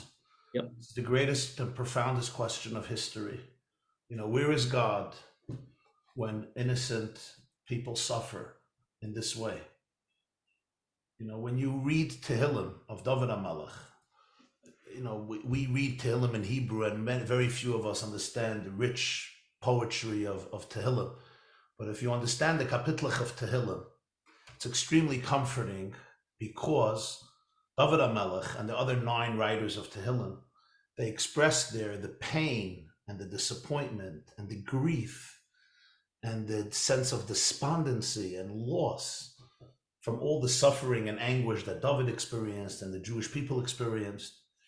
And he yells to Hashem and he screams, Ad Mosai Tastiris Menachem Imeni, and You know, he screams at him, and yet God is also the source of comfort. So it's like almost a paradox. Like, you know, you're screaming, where are you? And how can you allow this? And if you're so good, and if you're so compassionate, and Elul, Rosh Hashanah, and Kippur, Sukkot, and Chastayla, like what happened with Ana Hashem Yeshia and Ana Hashem Atzlichana? And you know, you read the Nevi'im, it's by the way, just I'm smiling because it's important to remember one thing in this entire tragedy. And that is, we have been around for 4,000 years. Our nation has sadly seen incomprehensible atrocities, not just in the generation of the Holocaust, we're talking about for thousands of years. And it's just important to remember that we are here to tell the story. So everybody should just know what the end game is. The end game is we're winning, we're victorious, we're gonna come out triumphant. There's a Navi, the last Navi of the Jewish people was Malachi, the prophet Malachi. He has a line there, in the name of Ani Hashem lo shanisi v'atem b'nei Yaakov lo chilisem. Hashem tells me to tell the Jewish people, listen, you're going to die? Maybe, but they're going to have to kill me first. Once Hamas and Iran and Hezbollah finishes killing God, then they'll be able to kill the Jewish people. As long as they don't kill God, atem b'nei Yaakov, you're not going anywhere.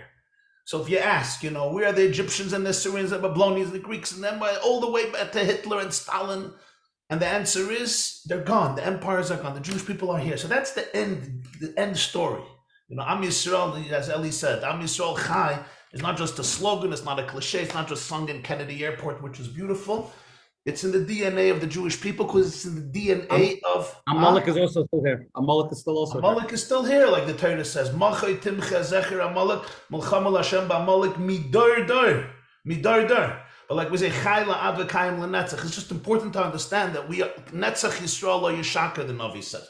The eternity of the Jewish people was never a question and never will be a question, despite the incomprehensible law. So there is a paradox here. On one hand, we turn to God and we pray and we daven and we cry. Where are you? Why? But by the way, the greatest believers in Judaism, Avram Avinu, Moshe Rabbeinu, Yirmiyah Navi, David HaMelech, Iyai Eliyahu, quite great believers, asked these questions because the pain is so overwhelming. And yet, their very comfort came from that very same God. How does that work? How does that work? Does it make sense? And the answer to this is very simple and it's also very profound. And that is, why do we believe in love? Why do we believe in love? Why don't we, if the whole world is a random error, it's a random mutation, okay, people die, there are murderers, there are killers, good and evil, it's all relative. There's no real absolute. Why are we so obsessed with our hatred towards evil and our love for love and compassion?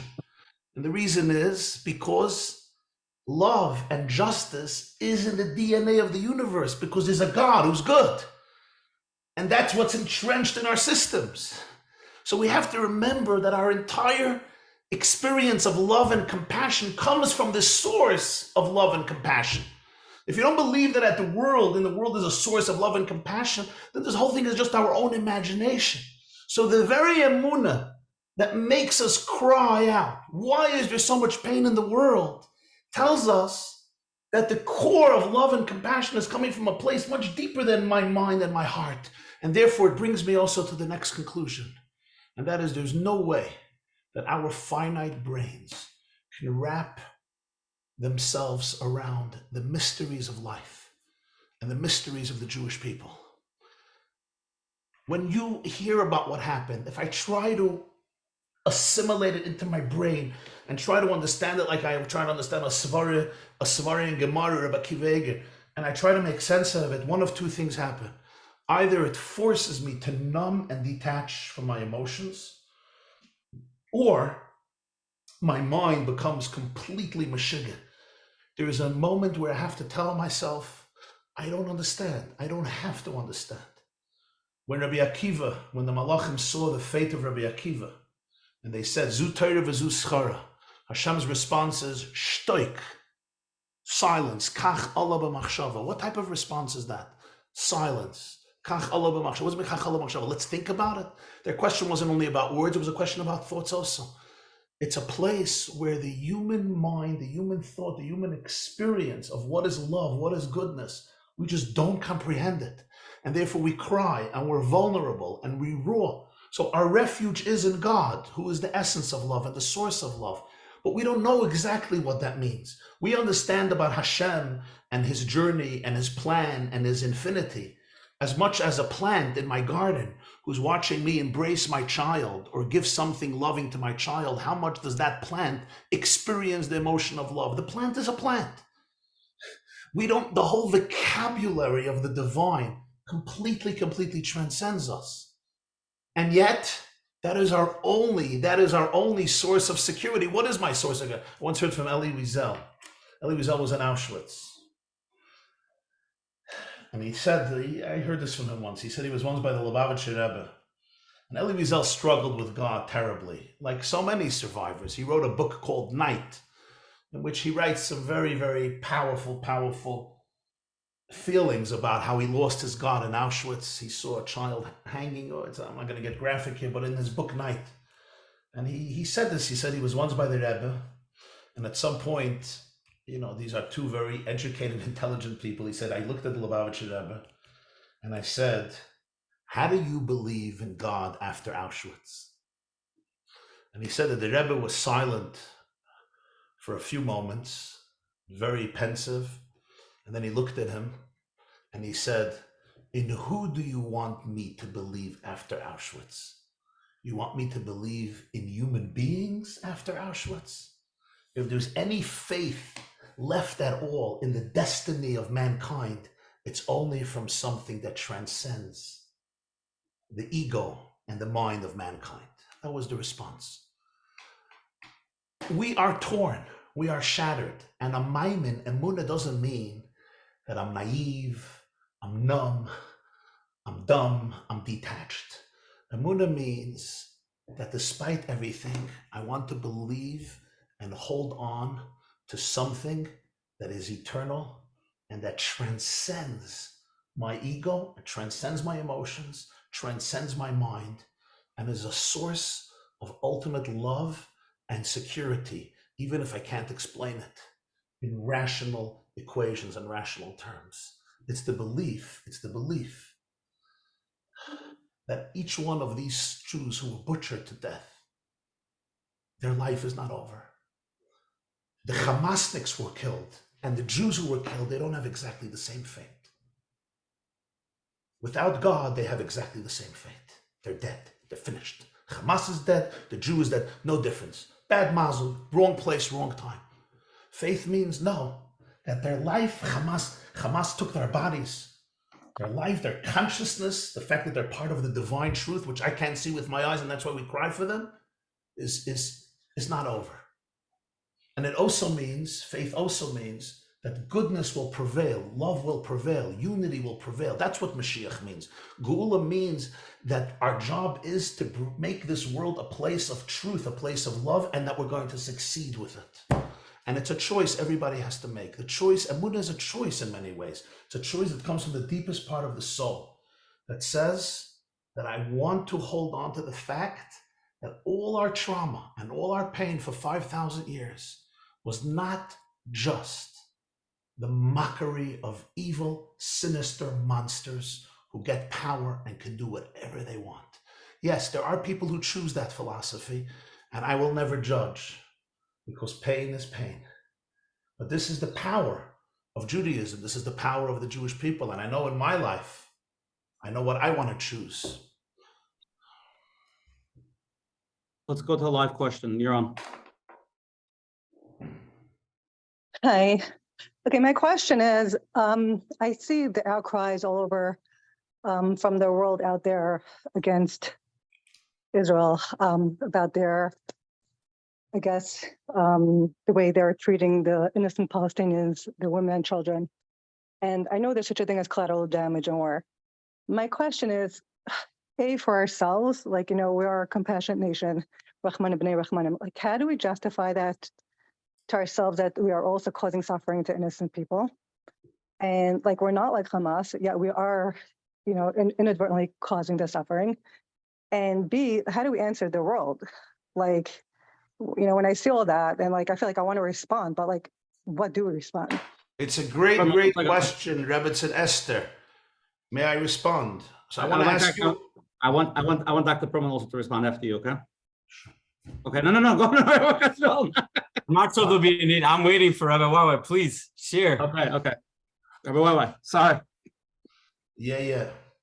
So Esther, okay, I'm signing off. It's a wonderful question. I just want to say one thing. It's this question that has inculcated so many Jewish leaders with such weakness and an inferiority complex that, according to natural circumstances, is responsible for so many of Israel's mistakes and failures over the last few decades. Let me ask you a personal question, right? If you are chas v'shalom sitting in your house with your beautiful children, and somebody is shooting with a bullet, and each bullet is killing or maiming another child, chas v'shalom ha'elesiyah, and you want to kill the person who's killing children, but there's a problem. And that person is using a human shield. That person is living in a house. If you blow up that house, there may be children. So the question is, what do you do? What is your moral responsibility? To allow all your children to die, or to take down the enemy and blame him? He's the one who started the shooting. Not one child would have been harmed in Gaza. Somebody tells me, a liberal Jewish friend, very, very hard left. He says, you guys have a strong army. Gaza has nothing. They have Hamas, a bunch of losers. Of course they have to kill Jews. I said, you know what Gaza has? Gaza has a country nearby who doesn't want to hurt even one Palestinian child. Let me ask you a question, my dearest open-minded moral friends. What happens if Hamas goes on vacation for 3 years to Hawaii? Does Israel shoot one rocket, one missile to Gaza? Does it kill one Arab child? No, everyone is left peacefully to take care of their lives. What happens if Tzahal, if IDF goes on vacation for 1 week? Will there be one Jew left alive from the 6.6 million Jews in Israel? We don't have to go back. There was a Second World War, a Holocaust. Do you know what America and Britain did to Germany in 1945? Read about what happened in Dresden. Read about what happened in Berlin. Read about what happened in Munich and Frankfurt in 1945.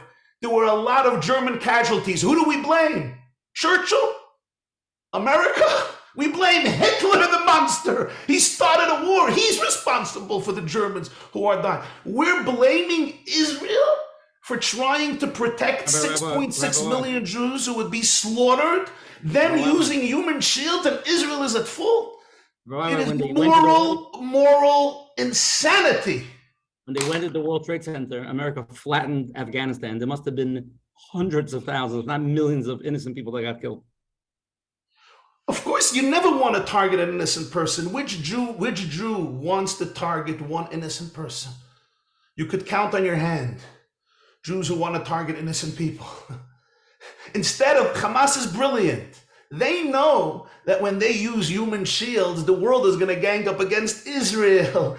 Instead of ganging up at Hamas and say, you are thugs and criminals and Nazis and monsters, and we will never tolerate you, Israel surrenders to the stupidity of a world who couldn't care less if there's another Holocaust, and says, yeah, we're so sorry, we're a moral country. A moral country means a country that defends its citizens unwaveringly and unequivocally.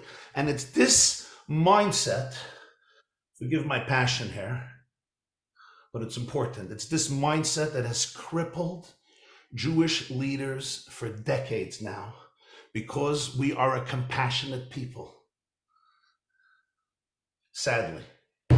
Not sadly that we're a compassionate people. Sadly that we confuse authentic compassion and understanding when compassion causes much more pain to the cruel. More Arabs have died because of our appeasement. Churchill said, I quote Churchill, appeasement is feeding the alligator in the hope that you will be eaten last.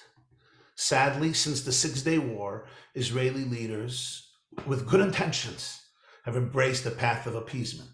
In 2005, 10,000 Jews were thrown out of their homes in Gaza. Jewish graves were undug. to be able to give our neighbors a beautiful Palestinian state in Gaza. I say to you, I'm not a politician, I'm not a military man. Israel's greatest mistake was the moment that Hamas shot the first missile from Gaza into Israel. Arik Sharon should have stood up and said, I made a terrible mistake. I thought I'm giving you a state. You'll build universities, hospitals, schools, gardens, farms. Use our greenhouses. Beautiful. You have a Gush Katif. Beautiful greenhouses. It was a paradise there, paradise. Use it. And then the whole right wing would have been numb. The right wing would have been proven wrong. Because look, we gave them a Palestinian state. And look, life is flourishing. Instead, we said, another missile, another missile, another missile. We allowed a monster, a Nazi monster, a raging cancer to grow and grow and grow and grow. Every few years, we had to send in a few people and lose more and kill some of their own children instead of having the unwavering clarity and saying, terror is a raging cancer. Either you eliminate it or it eliminates you. Welcome to 2023. We did not eliminate the cancer. Okay, so the world is saying it's been our treatment of the Palestinians till now that made them come out. You're saying it's the opposite. It's really the fact that we had too much Rahmanis instead of... Of course, we're harming their kids. It's a Rahmanis on the innocent Palestinians. Hamas is a Nazi regime. Do you know how they suppress any dissident in Gaza? Do you know the torturous methods they use for their own dissidents, for Arab people? It's a Rahmanis on them. And to relinquish our right to protect Jews, men, women, and children. Let me remind you something, and Eli, forgive me if I'm wrong. If Hamas had an opportunity, what they did zchus Torah, they would do every single day of the year, in the morning, in the afternoon, in the evening, and they would have zchus Torah every day. They would do this to 6 million Jews. They would burn them and torture them and rape them and mutilate them and murder them every single day. The only reason they don't do it every day is because of God's grace and because of our army. What happened to zchus Torah would have been a daily occurrence. It's not one time. It happened one time. They would love to do it every single day. That's who you're dealing with. So if you leave one cell of Hamas intact, you are literally inviting the next round. Let me tell you something. What we saw, I don't like to use these words, but I'm talking from their perspective. What they wanted to show us was a preview of their movie. Their real movie is, Eli, what's their real movie? This is a preview. Their real bias and killing every single Jew. Every Jew, the Israel 6.6 million Jews, to embarrass Hitler, to show Hitler that they can do a better job. That's their movie. This was a preview. So what? And this is the beginning of their plan. Hamas, ISIS, the Muslim Brotherhoods, they want to conquer the world. They're going to go to Europe. They're going to go to England, France, Belgium, Sweden. This is going to be in the next 20, 30 years. If we don't eliminate it now here in Israel, if we don't fight this cancer, like you said, and eliminate them and destroy them, this is going to be every country in Europe, and I hope never, but even in the United States, Canada, and other countries, you can't have Rahmanas and evilness like this. It's like when the Nazis were fighting in Europe. No one said, "Why are you hurting so many Germans? The poor Germans! Yeah, look at these poor Germans! You're killing so many German kids." No one said that.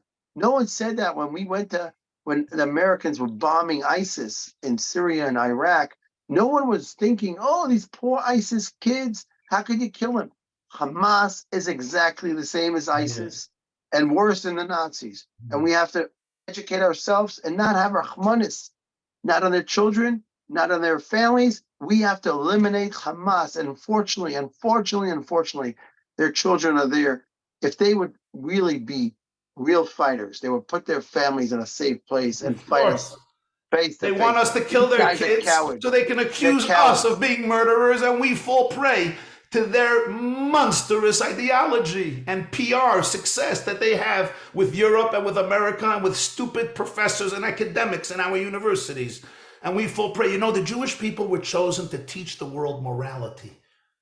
Instead of us being students of CNN and the New York Times and NYU and Columbia about what's moral and not moral, time has come that the Jewish people should stand up and say, we will teach the world what morality is. For 4,000 or 5,000 years, we have died to keep our nation and our world moral. We were the ones who taught the world that every human being, Arab and Jew, black and white, is created in God's image. It's time that we embrace our mandate to be a true light unto the nations.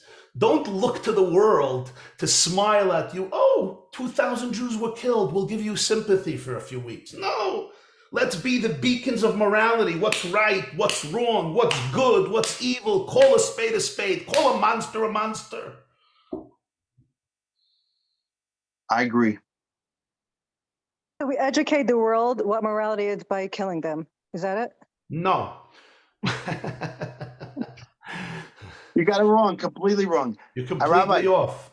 completely. Let's make a whole education center for PR, for Israel and for the Jewish people. Now, right now, we don't have to apologize for anything we're doing. Right now, we have to act. We don't have to stand here and apologize to anyone in the world, not in Europe and not in America or not in Canada. We have to fight for our country, for our people. We have here in Israel 9 million people who are living here, including non-Jews, 2 million non-Jews living here who want to live peacefully, most of them. We have to protect them. And right now, we have to do everything possible. There is no morality or non-morality. We're in a war now. They came here invading Israel, killing our women and children, raping women, killing old men and Holocaust survivors. We have to go take care of our enemies. Unfortunately, our enemies are using their people as protection, their children as protection. We can't do anything about it. They're also using our people for protection. They kidnapped over 100 Jews and having them in their custody. We can't do anything about it. We have to fight our enemies, including, unfortunately, some of our own people and many of their people. Yeah.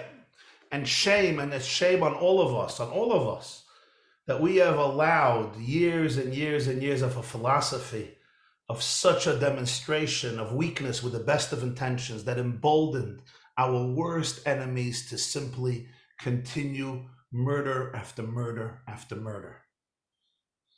I want to say one thing, Rabbi, and I'm going to say this loud. United Hatzalah. We, during the last 10 days, did not treat one terrorist. Unfortunately, some terrorists got to the hospital, not through United Hatzalah. I'm not going to say who did, but we did not treat one terrorist. We did not take any terrorists to the hospital. Thank you for your sanity. Thank you for your sanity.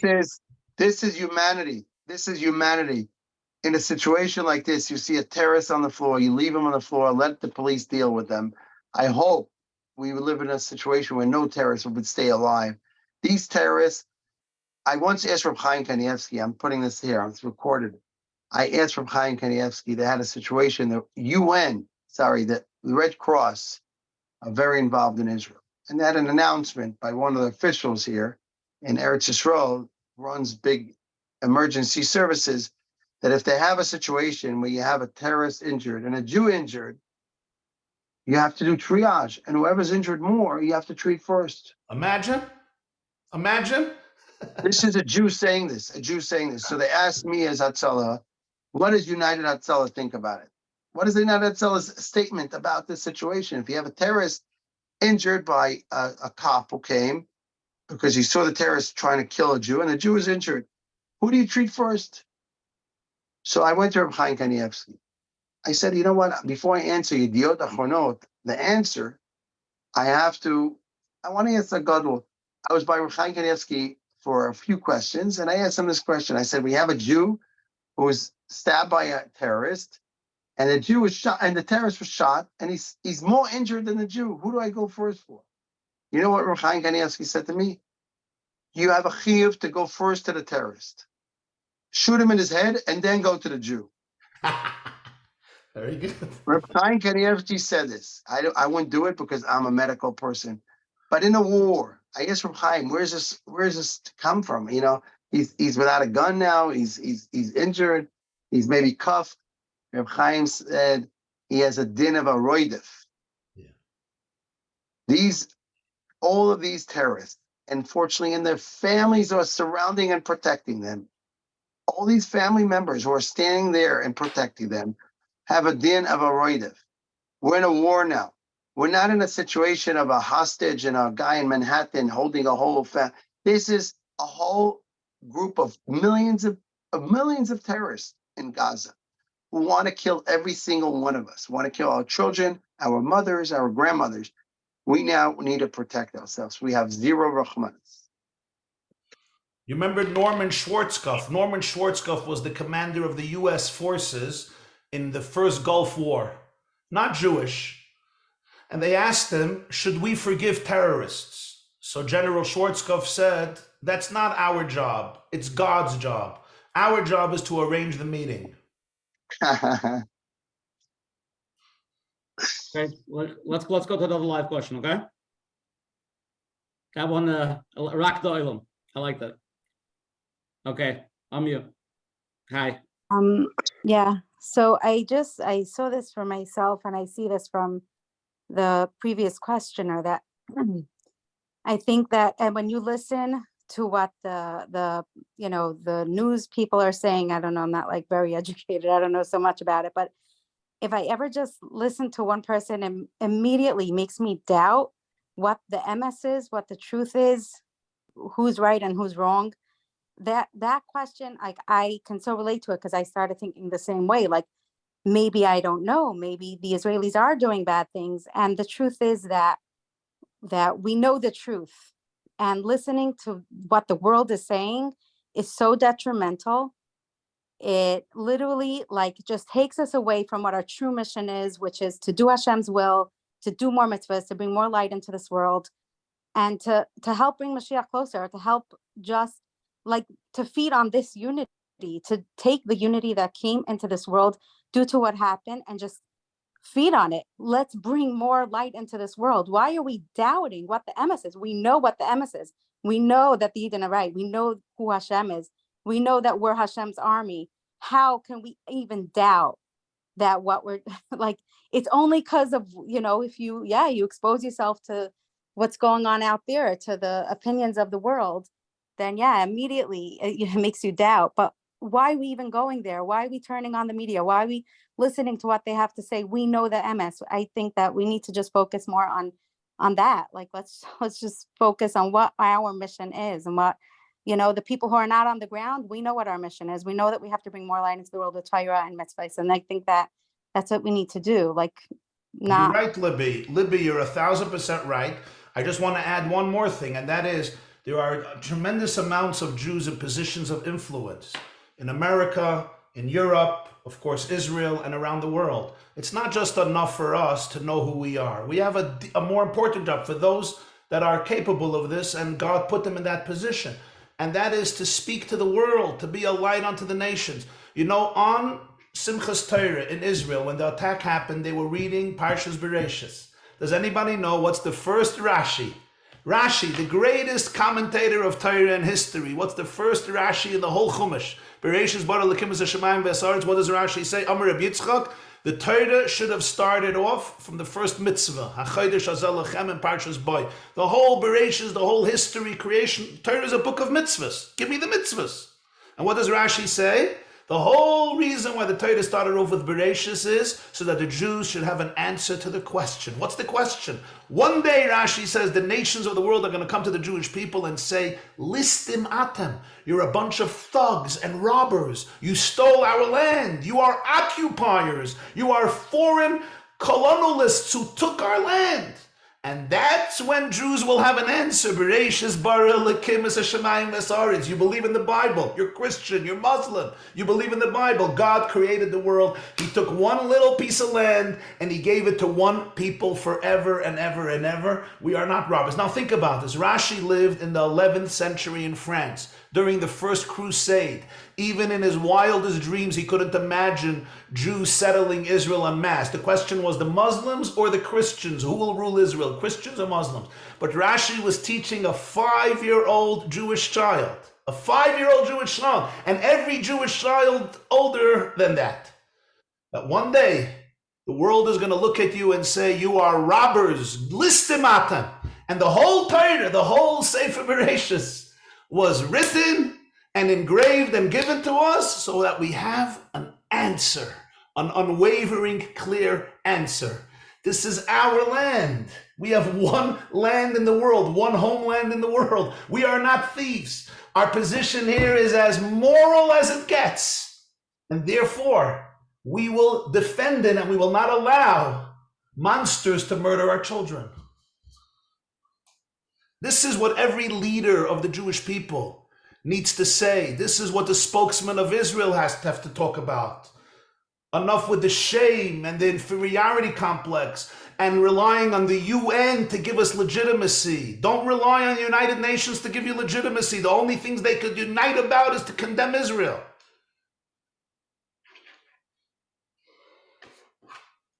We're going to make you the spokesman of the state of Israel. Okay, there's a lot more questions, a lot more things. Eli, ich bin Meshiga? No, you're 100% right. I agree with you. Everything you say, Rabbi, you are 100%. We don't have to be ashamed to protect our country. We don't have to be ashamed. You know how much confusion would have been avoided. You know how many casualties. We need clarity, decisiveness, resolve. Like they had during the Second World War. Nobody doubted who Hitler was. Why is anybody doubting who Hamas is, Iran, Hezbollah? They're Hitlerists. You know, during the war, the Second World War, they had thousands and thousands of partisans who were very, very cruel to the Nazis. They killed their families. They killed them. No one came in the world and said, how could you do this to the poor Nazis? You killed 6 children.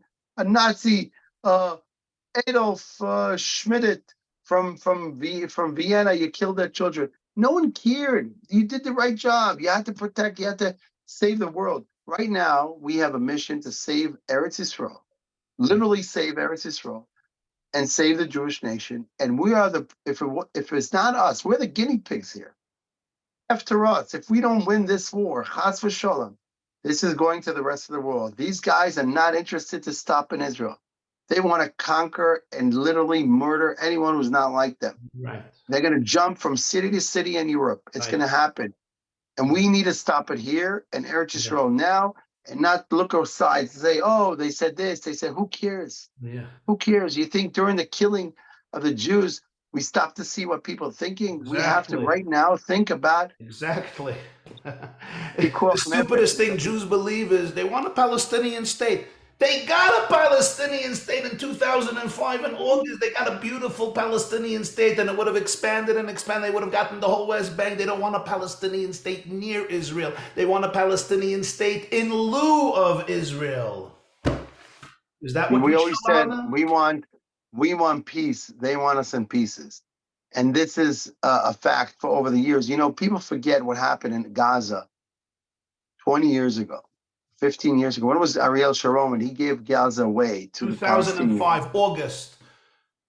He made a Tisha B'Av and he pushed it up to the 15th day of 2005. Tovshin Samachet. 10,000 Jews forcibly expelled from their homes. How long after the Hamas, they murdered all the PLO members? Yeah, they all ran away like rats. A year later.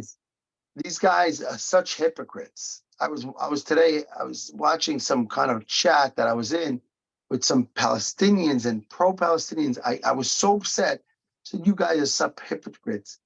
18 years ago, when the Hamas were killing you, you were shooting back on any one of them. You were fighting like dogs, one between each other, and you killed each other. They killed children. They killed everyone. By the way, no PLO was left in Gaza, all controlled by Hamas. And you guys are attacking now. You're attacking us. You're condemning Israel for attacking the ones who were your enemies. And this shows that the hatred towards Jews is so great. Even in Europe, you still have anti-Semites who hate Judaism so much that when our enemies are attacking us and killing us, these guys are standing and waiting to see when we're going to kill the first Palestinian kid so they could go ahead and condemn us all around the world. The good news is, my friends, the good news is that we have watched every great empire who tried to destroy us crumble. And we are here. And we had a secret weapon that has sustained us for 4,000 years, from the day we became a people, through thick and thin, through sunshine and rainy days, through light and darkness. And we still have that weapon. Number one, Jewish unity, Avas Yisrael, Achdus Yisrael. Number two, Torah and mitzvahs. And then Hashem wants us to use nature, natural power, an army, a Hatzalah, an intelligence. But we have to remember that this is a time of resolve and confidence. Yes, we have fear. Yes, we have pain, no question. I don't think all of us have fear, but some of us have a lot of fear, and all of us have a lot of pain. But I want to translate that pain into resolve, into actions, into empowerment. Everybody, as we said, is on the front lines. I have to ask myself, what is my mission now? Whether it's going to the front lines in Gaza, whether it's Torah, whether it's Tefillah, whether it's Tzedakah, whether it's mitzvahs, whether it's tshuva, whether it's doing a favor to another person, whether it's Avos Yisrael, Achdus Yisrael. Today, by the way, there's an unbelievable opportunity to help Jews come closer to their true essence, to their Judaism and to their Jewish essence, because everyone is touched in ways that is unprecedented. Seize that opportunity. Everybody has influence. The hisayrus, the inspiration today in Israel, from people you wouldn't expect. But why I'm Touch traveling something now. holy, I'm What? traveling now, and there's my Chabad place I was eating supper. A bunch of not from people walked in randomly, and they said, "Can you please put the tefillin on today?" Yeah, it's Nobody asked. incredible. Nobody It's asked that. incredible. And I want to say something. We have here a few thousand people listening. Every single one of you has a relative, a friend, a business partner, an employer, an employee, a neighbor, somebody you know from the gas station. Everyone today has a shlichus. If every one of us does one thing to influence another Jew besides ourselves, of course, and our families and our children, a revolution can happen, a spiritual revolution can happen. Whether it's tefillin, or it's kashrus, or it's mezuzah, or it's mikveh, or it's Shabbos, or it's chinuch, or it's tzedakah, or it's Avos Yisrael, or it's saying Shema Yisrael, or it's davening. In Israel and around the world, there's an unbelievable opportunity. Seize the opportunity. Don't be embarrassed. Jews want to connect. Everybody wants to do something. Not everybody can go drive a tank in Gaza. Not everybody is part of Zaka and Chevre Kaddish and United Hatzalah. Some people are jobs and people have responsibilities. But everybody wants to do something. Seize the opportunity. Seize the opportunity. I want to tell you, with the help of somebody, and I want to give the platform. Tell you, with the help of somebody, there's something you could send. It's called onemitzvah.org/Israel/Rabbi YY Jacobson that I created with somebody. You could send it to any secular Jew with a choice of mitzvahs they can accept. onemitzvah.org/Israel/Rabbi YY Jacobson, and you could send this to any person you want. And it's a hisayrus. Let's help Eretz Yisrael. How can I help Eretz Yisrael? With money? Yes. With food? Yes. With moral support? Yes. With everything physical that they need? Yes. And then we have the eternal weapon of Klal Yisrael. The eternal weapon of Klal Yisrael is V'anachnu b'shem Hashem Elokeinu naskir v'atem advekim b'Hashem Elokeichem chayim kulchem hayoim, is holiness. It's love. It's Torah. It's Torah and it's mitzvahs. You know, Rabbi, let's not drop the ball. Don't drop the ball.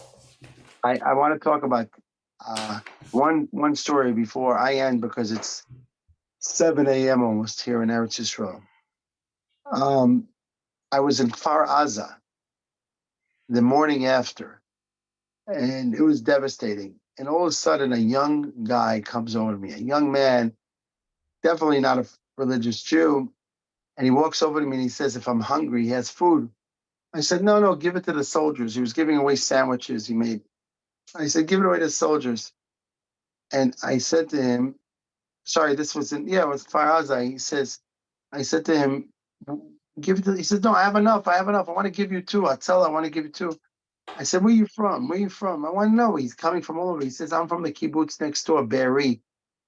He's from Be'eri. Be'eri was a terrible massacre there. Terrible massacre. I said, the morning after you're making sandwiches, he says, I decided I want to do good deeds.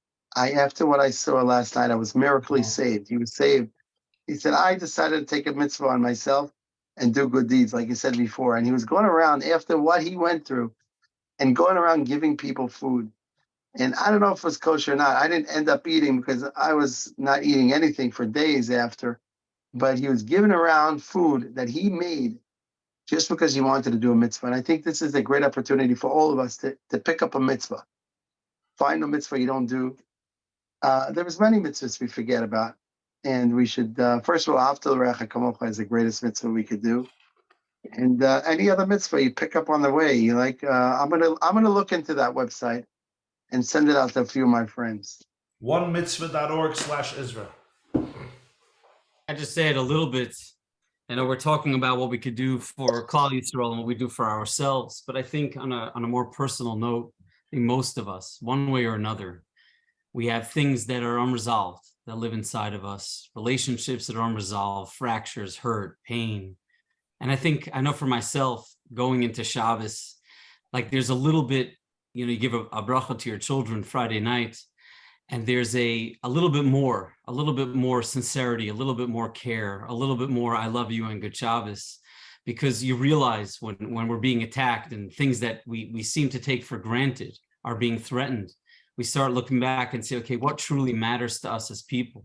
I think it's also a time not just to give to others, but also to give to ourselves, the opportunity to say what truly matters to us. And when you think about what matters, it's relationships, it's our bonds, it's our connections. And some of us have deeply fractured bonds, even with our own parents, sometimes with our own children.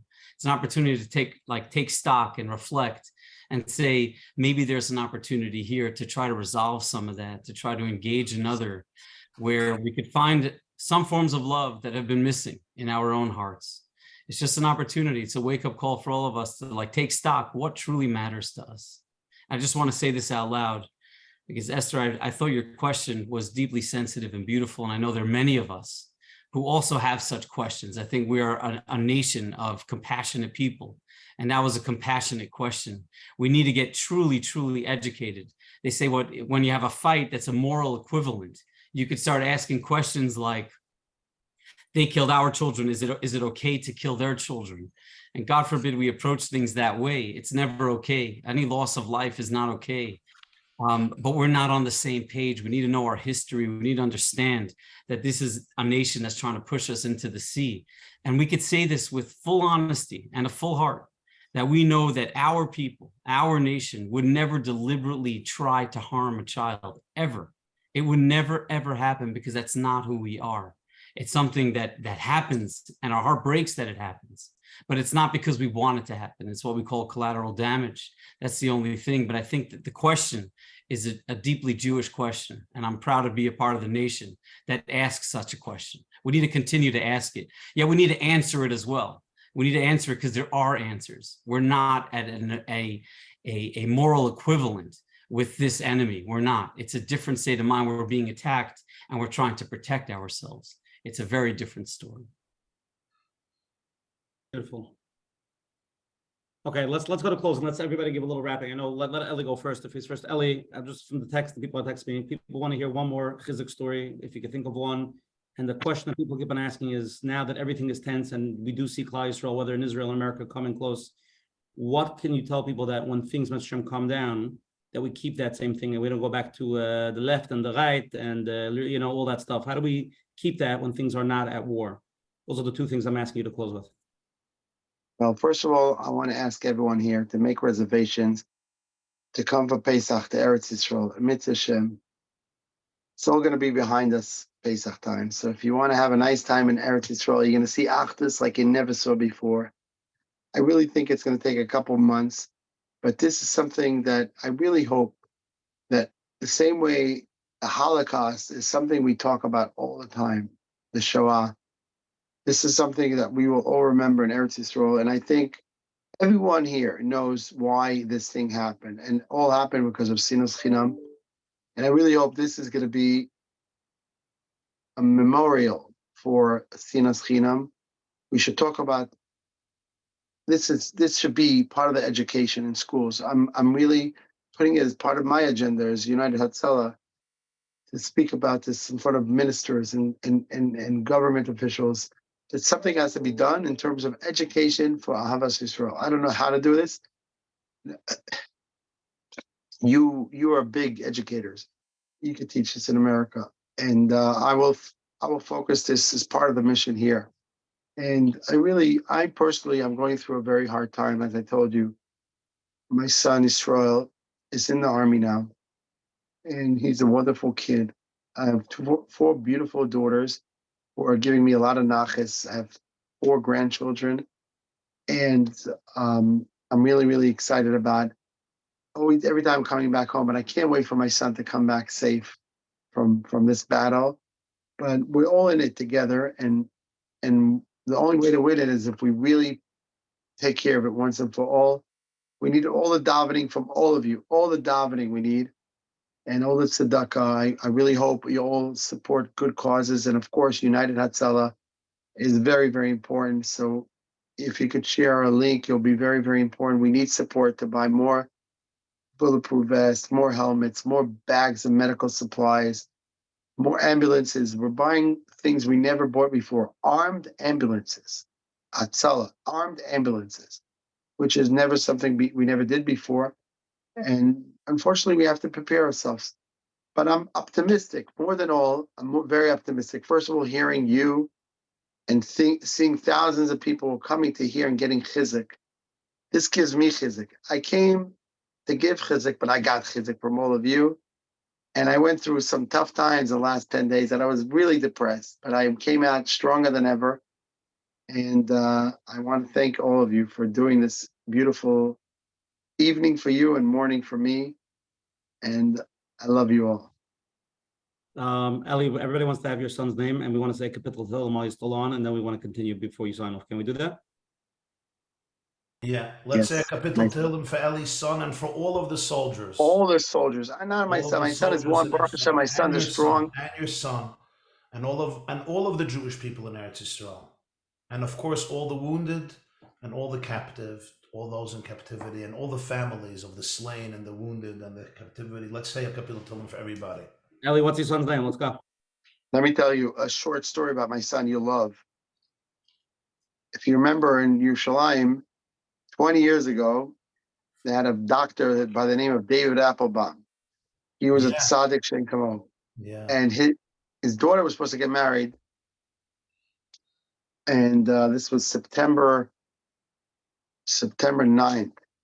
His daughter was supposed to get married September 10th.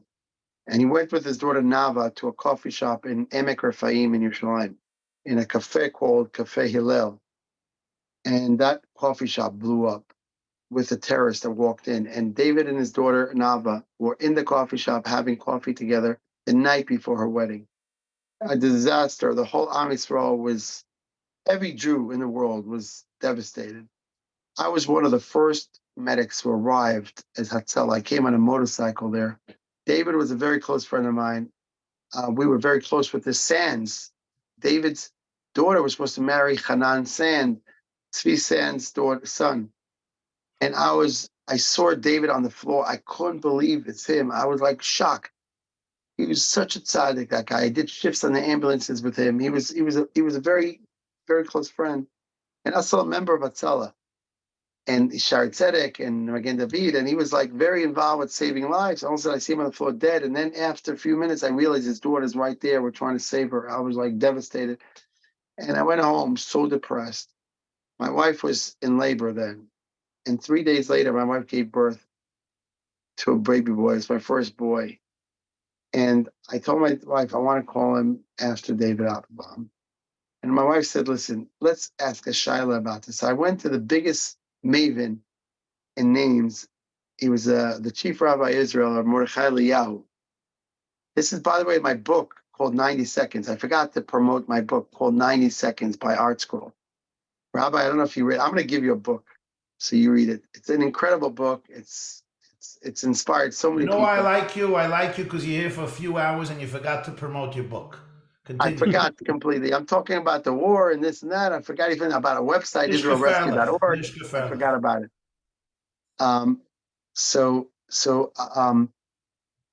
I went to Mordechai Eliyahu, who was a big gadol. He was a big maven in Kabbalah and everything. And he said he loved this. He says, listen, you need to change the order. Mordechai, your son's David Applebaum's name was David Yaakov. Change the order to Israel David. and he's going to be matzliach. He's going to have a long life. He's going to be successful. So I know Rav Mordechai Eliyahu gave my son a bracha.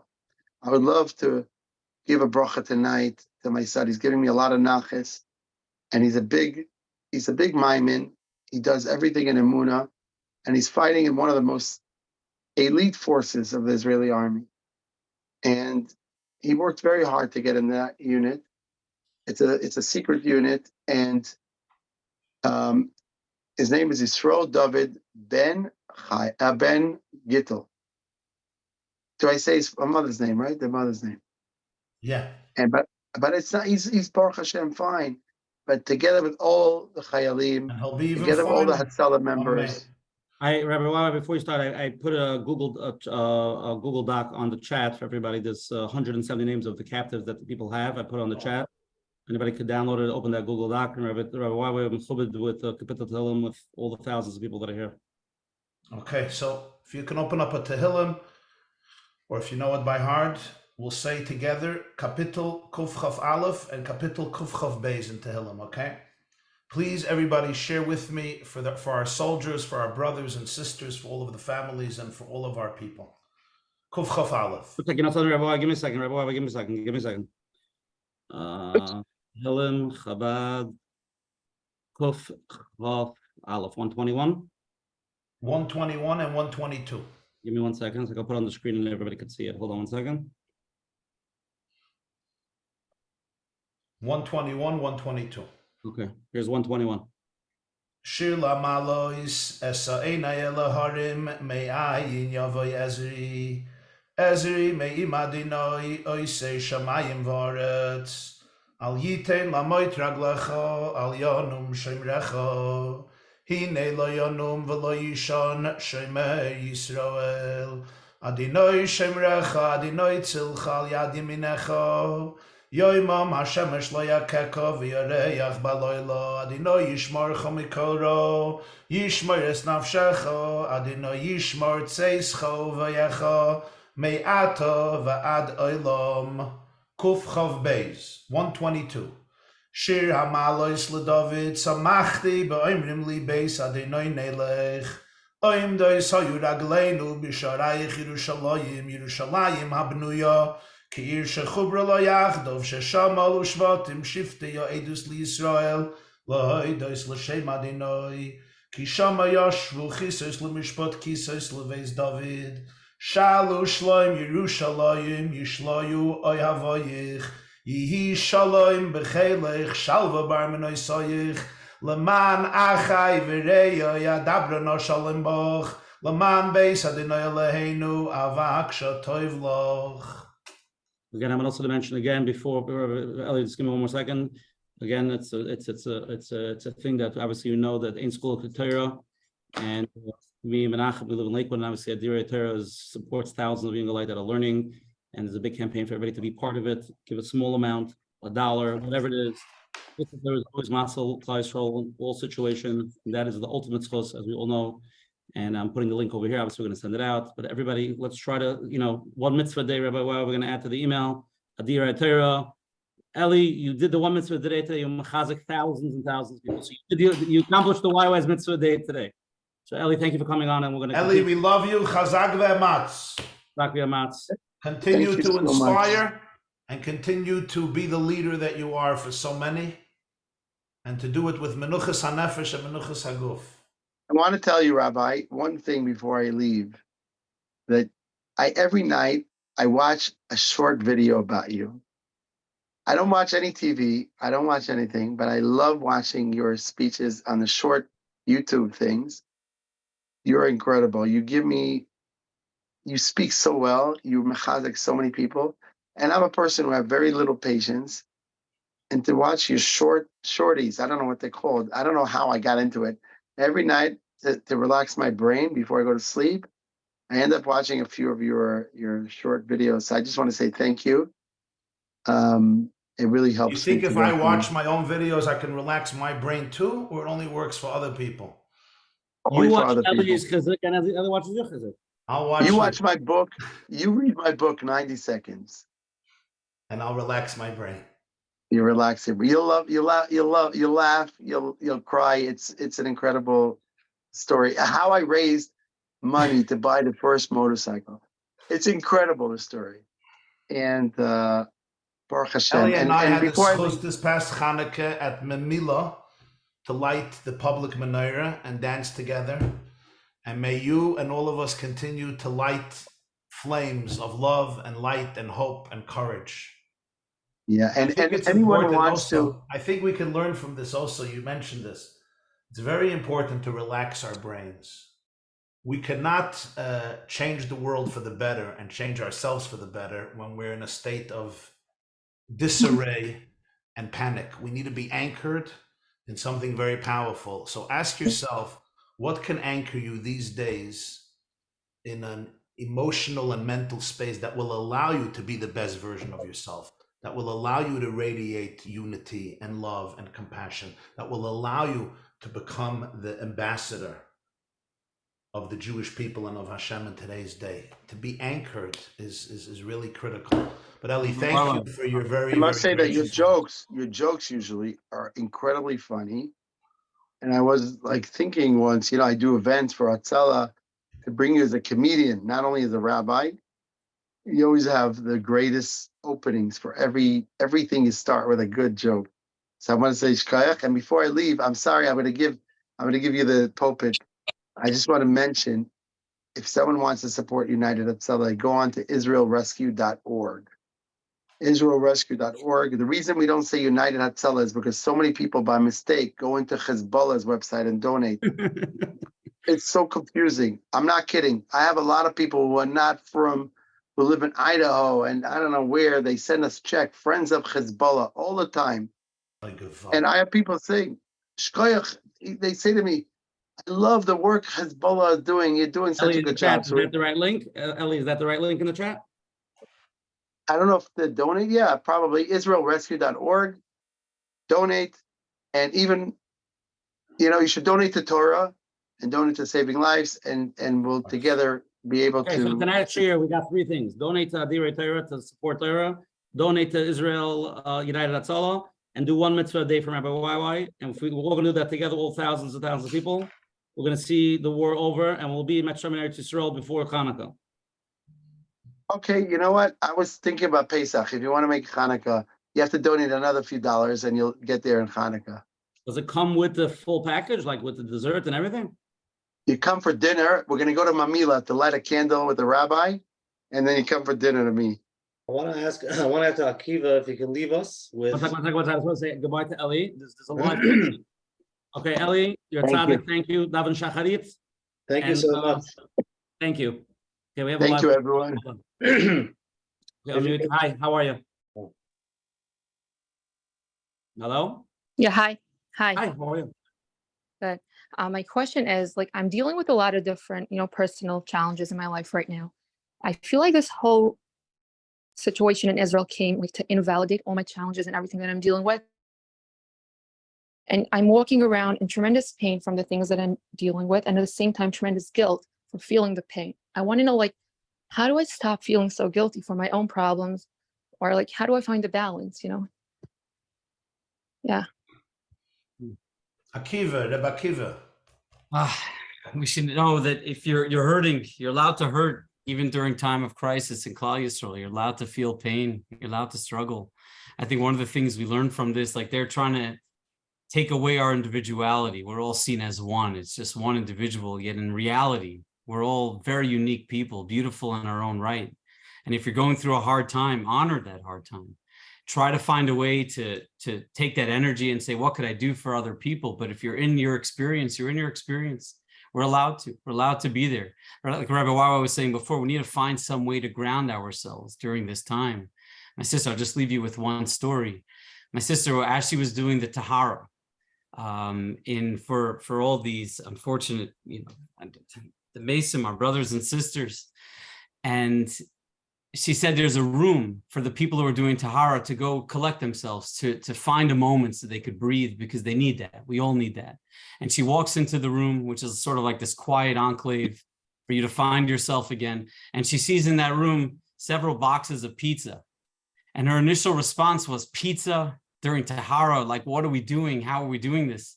And there was another woman who was sitting in the room eating some of that pizza. And she said, don't let them take away your need to eat, to enjoy what you're eating, to survive, to take care of yourself. And we still always need to remember that. We need to take care of ourselves during these times. Find ways to do that, even though it feels selfish, it feels like we're doing something wrong. But in order for us to be at our full strength, we have to ultimately take care of who we are as people. And reach out, get the help that you need, get the connections that you need. And we're all in this together, but there's nothing wrong with being human during a time of deep humanity. This is where we are. And we're in it together, which is a beautiful thing. Dr. Akiva, I want you to end with a closing. I want your closing to really encompass. Hey, may I add a 60-second comment to what Rabbi Akiva just said? Sure. I want to just add one detail, and that is, it may feel selfish, but it's really, really the exact opposite of that. And I'll tell you why. The more you take care of yourself, the more your relationships become stronger, the more your attachment is healed, the closer you can feel to your soul, to your body, to your God, to your family, to your loved ones, the better version of yourself you will be. The more of your inner light you will radiate, and the more you will be able to fulfill your mission, which is going to help the whole Jewish people and Israel and the world. So it's not like you also have to indulge in yourself. What Dr. Perlman is telling us is not only that you're allowed to do it, of course, it's even more than that. By each and every one of us, when you're taking care of yourself, you're taking care of God's child. You're taking care of a royal princess. You're taking care of a chelek elikam imal. You're fighting Hamas. You're taking care of a soul. You're nurturing a soul. I once heard from the Rebbe. He said something very powerful. He said, there's the Jewish people and there's Eretz Yisrael. Eretz Yisrael to the Jewish people is like the body to the soul. We need to protect the borders of Eretz Yisrael, and we have to protect the borders of our own body. Because our body is our Eretz Yisrael. That's where your neshama dwells. That's where your shechina dwells. You're a Beis HaMikdash. And your Beis HaMikdash is your neshama in your body. These are the borders of your Beis HaMikdash. When you protect the borders of your body and you allow the right energy to come into you so that you can radiate the right energy, you are protecting your piece of Eretz Yisrael. Eretz Yisrael exists physically and spiritually. And that allows all of us to protect our Eretz Yisrael. And that allows our brothers and sisters to protect the cosmic Eretz Yisrael. Dr. Perlman, I just wanted you to end with one thought that I know you covered a little bit, but I want to just bring it up again. Just the human emotion as we go through all this right now, right? Just grounding ourselves and grounding ourselves will automatically ground our children, and being, it's very interesting to always preach to our children about the Holocaust and the Jews and how we survived and how amazing we are, all in theory. But now that we're actually living it in reality, and our children have to go into the world and deal with anti-Semitism and see the things that are going on, and the exposure is great. How do we, just simple practical, how do we ground ourselves in these unstable situations, in these scary situations, and how do we give that over to our children? And ultimately, really, I'm getting into is actually an Emunah B'Tocha question. How do we do that so well for ourselves that we automatically give it over to our children so they feel that sense of, as Rabbi Russell says, safe, secure, seen, and soothed? Oh, beautiful words from Rabbi Russell. It's nice to bring him into this room, and I like this. The one thing we need to know that we're in something. We're not at the end of it looking back and reflecting and thinking back. What are the messages we want to give over? And our children are looking at us for direction, for clarity. And in order for us to give them that, we need to first and foremost take care of ourselves, acknowledge that whatever we feel is acceptable, it's okay, especially if we're feeling very anxious, which many people are. Like, we need to find a way to attend to that anxiety. And everyone has their own way. We're not going to get into like the fine details of how we deal with our anxiety, but it's an anxious time. And anxiety is almost the body's response telling us that there's a problem, and there is a problem. We're in a problem, and we're doing it collectively together. But in order for us to give over that message to our children, we first and foremost need to learn how to take care of ourselves. And I think tonight is one of the best ways that we're taking care of ourselves. Not only that, just like going in and figuring out, what is my unique way to give? What is my essence? What is my way of expressing myself in this world, especially during a time of crisis? And by doing it, soothes the soul. By doing it makes us feel like we're engaging in something, we're participating in something, we're using the gifts that Hashem gave us in order to live in the world in a better way. And I think we need to get together more often. That's my take. Usher, Coach Menachem, this is something we got to do a few times a week for Klal Yisrael's sake, just so we could see one another and we could ask each other questions that we don't necessarily have answers for, but we could simply ask and then have someone attend to them and say, okay, I'm here with you. I'm here with you in the struggle. And that's what we do. And I think what we try to do as best as we can is when there's a threat that's coming at us, think about what the threat is, and then dig in deep and say, how could I provide an antidote? If they're coming after us and saying that because we're Jewish, it's an opportunity to dig into our Yiddishkeit and say, how lucky are we to be a part of this? If they're coming after us and they're trying to tear us apart, and even within our own families, it's a great opportunity for us to love and our families even more than we do, to say, you're so precious to me. It's an opportunity because now we know what the threat actually is. They don't discriminate, and we can't discriminate, not for one another. And it's an opportunity for us to be together. But we need to take care of ourselves. That's the best way we do it, and we all know how to do that in some strange way. And if we don't, we need to reach out to the people that could help us with it. I love you. I want to say a comment, as a personal comment. Everybody should understand this. You can see this from Eli Beer. I want to let you know, Rabbi Wawa, you could say Edus, it's emes or not. Rabbi Wawa, we decided to put together this year literally mamash before Shabbos. And then today, I'm traveling, I'm busy, I had no time for anything. And I had to reach out to Rabbi Dr. Akiva, and Eli Beer was impossible to get hold of. And so it is, and you can see this from Eli Beer, when you want to do something and you have the ratzon, Hashem will give you the siyata shema. So everybody, whatever you could do to help somebody, even if you think it's a little bit beyond you, do it. Push yourself, put your mindset to it, and God will give you the help you need to get. Me and Menachem doing this for 4 years. We have no idea how we do this. We have no idea how it works out. Right? Well, it started during Corona, and it's been an incredible journey. An incredible journey. So Dr. Akiva, thank you for everything. And I just want to mention again, because Dr. Akiva just mentioned it, again, for people that do need more chizuk, I'm a big chassid of Yochanan and Fresh Start, and I have very personal gears with him. He's doing a 4-thing seminar with the biggest therapists. Rabbi Wawa knows all these people therapy with Ken Adams and Fisher and Dr. Ruth and Dr. Van Brussel, who wrote probably the best-selling book on Amazon. Join this October 16th, 18th, 22nd, 24th. He showed in the beginning of the program. You can go to jewishfreshstart.com. There's the webinar program. So over the next week, if you need more of these trauma, chizuk type of things, he's bringing on the best of the best, and Im Menachem Olim as well. Akiva, thank you. Rabbi Wawa, I'm going to turn to you for a second. Give us the closing after. I don't even need to preface it. We were here for 3 hours with thousands of people. Give us the closing that we need to hear. May I be a channel to share what has to be shared. There's a famous pasuk that Moshe Rabbeinu says at the end of his life. We say at Shabbos, Harninu goyim amoi kidam avodav yikaim v'nokam yashiv l'tzarav v'chiper ad masai amoi.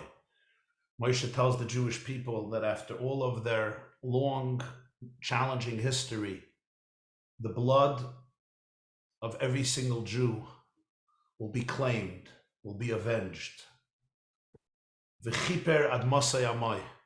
So Rashi says Hashem is going to appease his land and his people. V'chiper, he's going to appease for all the pain that the land went through, the earth went through, Eretz Yisrael, and the people went through. And it doesn't even say v'chiper ad masai ve'amai, the land and the people. He will appease the land, the people, because the Jewish people and the land are one. Meirosh tzurim erenu, Bilam says, I see him from the top of the mountain. So the Sfas says, Bilam says, as I look at the mountains and mounds of Eretz Yisrael, I see engraved in the rock and the soil of Eretz Yisrael, I see Neshamas Yisrael, Meirosh Tzurim Erenu. The land and the people are organically, spiritually and physically, geographically and mystically, deeply connected. V'chiper ad masai amai. This is a story that's much, much bigger than us. It's much larger than us. We also know that every year we get closer and closer to the Geula. We thought the greatest pain of Galus was behind us. And today we can already usher in the Geula with much more comfort and prosperity and serenity. But we don't know the mysteries of Galus and Gula. What we do know is that this is a time to hold on to each other tighter than ever. We need to be able to be open and vulnerable and raw. Let's face it, we are an opinionated people. We know how to be divisive. We know how to disagree with each other. We know how to fight with each other like nobody else. We know how to bicker. We know how to prove that you're wrong and I'm right and God is on my side and not on your side. Your minhag is stupid and my minhag is sacred. We're all good at it. In the secular community, in the religious community, in the very religious community, we're all very, very good at it. Israel is a great example of that. But today I think we were torn at the core, and we have to respond with our core. And whenever we respond with our core, there's so much attachment, there is so much love, there is so much clarity, there is so much confidence, there is so much decisiveness. And the reason is because we have confusion, but not at our core. At your core, at my core, I can swear to you, there's no confusion. And the reason there's no confusion is because your core is aligned with the source of truth. Your core is aligned with infinity. In fact, your core is an embodiment of infinity. It's a chelik elikamima. This is a time for a lot of inner work and outer work to be able to stay aligned with our core in your marriages, in your relationships with yourselves, with your children, with your loved ones, with your avodas Hashem, and with everyone you come in contact. And let's face it, the crisis, God willing, will wane. Normal days are going to come. Great days are going to come. The future of the Jewish people is as bright as ever. We need to work on ourselves, that as time goes on, we don't lose the positive clarity, the sense of urgency and confidence and beauty that we found in ourselves and in our brothers and sisters during this time. There's a vart I once saw from the Kazhnitzer Maggid, the Heilige Kazhnitzer Maggid. He says that Hashem cursed Cain, the first murderer of history, to be a navenad tiye ba'aretz. You're going to be wandering around the world. So he says, why? Just buy a house and stay there and you won't wander. And the Kazhnitzer Maggid says he doesn't mean geographically. He means mentally. Cain will not have a day without anxiety. This is what the Kazhnitzer Maggid writes 250 years ago. Anxiety will pursue him internally. He could be anywhere in the world. He could be at the most beautiful beach, at the most beautiful spa, but the internal anxiety will constantly pursue him. And the Medrash says that God saved Cain by giving him an ois. What was the ois? Shabbos. As Kazhnitzer says, what's Shabbos? He says, Shabbos is that you're really connected to God. And when you're connected to God, so your anxiety can relax a little bit because you're anchored in something that is infinite and absolute, but it's a gift. It's a gift. And I think we all need to learn that gift. A lot of us have issues with Hashem because of the pain of life. But ultimately, if we can try to heal it with ourselves and with each other, it's going to be our source of comfort and faith and fortitude. Whenever you find yourself, whenever I find myself, I meet a lot of people, and I get letters from a lot of people, and I hear a lot of opinions. And a lot of them I really disagree with. You may have noticed that I have some opinions about a few things. And I find myself becoming judgmental. And I always know if I'm hearing the voice of judgmentalism, I am not anchored in my neshama. I'm anchored in my ego.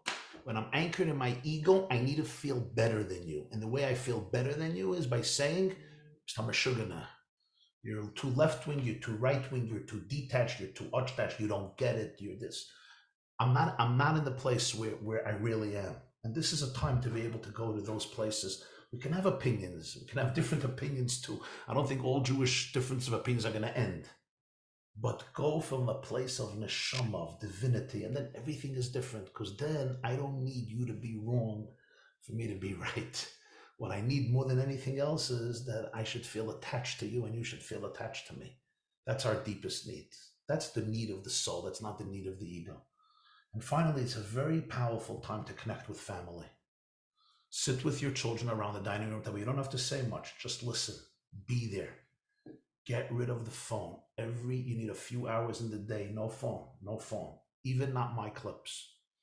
Let Eli Beer watch my clips. Get rid of the phone. Sit at the dining room table. Sit at the couch. Cry. Laugh. make jokes, make latkes. I don't care if you make Rice Krispie fluff. My wife doesn't allow it, it's not healthy, but I don't care if you do Rice Krispie fluff together. Listen to each other, laugh together, play a game, sing songs. Singing is very healing. Singing is very healing.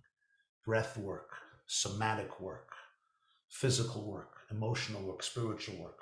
And if you have a mindset that is productive, you will see it'll be much easier. So this is a time to connect to our children. As Dr. Perlman said, our children will forever remember how we responded at this time. Right? What do they say in English? You want to give your children good memories, but it's not just semantics. It's very, very important. We need to be able to be present for each other and for our loved ones in the profoundest way. And that happens through listening, through attentiveness, through connection, through celebrating life. Let's use these moments to teach our children our deepest priorities, our deepest values, not through words, through tears and through song and through prayer and through love. Thank you. Okay. Coach Menachem, let's go after 3 hours. I just want to thank you. I'm sitting here, mamish, listening to this powerful, powerful night. And yes, I believe we do need to do this more often. We are in a vulnerable state, and we don't really know how to do this. And by having you, Rabbi Jacobson and Akiva, thank you so much for just being there for us so we can sit and talk. And yeah, we're, to be able to figure out what clarity. We have so many questions, and this is what we need. For so many years, doing the same thing over and over, and then one day we're like, what in the world are we doing? And then we get some clarity. We ask Hashem that it should come only through positive ways and not these ways. And Mitzvah Hashem, with Tefillah, Torah, and all the things that we heard tonight, we should be zoicha to see the Geula, step by step, day by day, Mitzvah Hashem. Amen, amen. Something just popped into my head, Rabash. I'm sorry. I don't want, my son always tells me, Tati, you hog the mic. So I need permission before I hog the mic again. I needed something today for myself mentally and emotionally, just because of my position and what's been going on the last week with emails and questions and calls and soldiers on the front lines reaching out. So I just needed some healing myself today, and I went to a friend and we did some breathing, which was very helpful.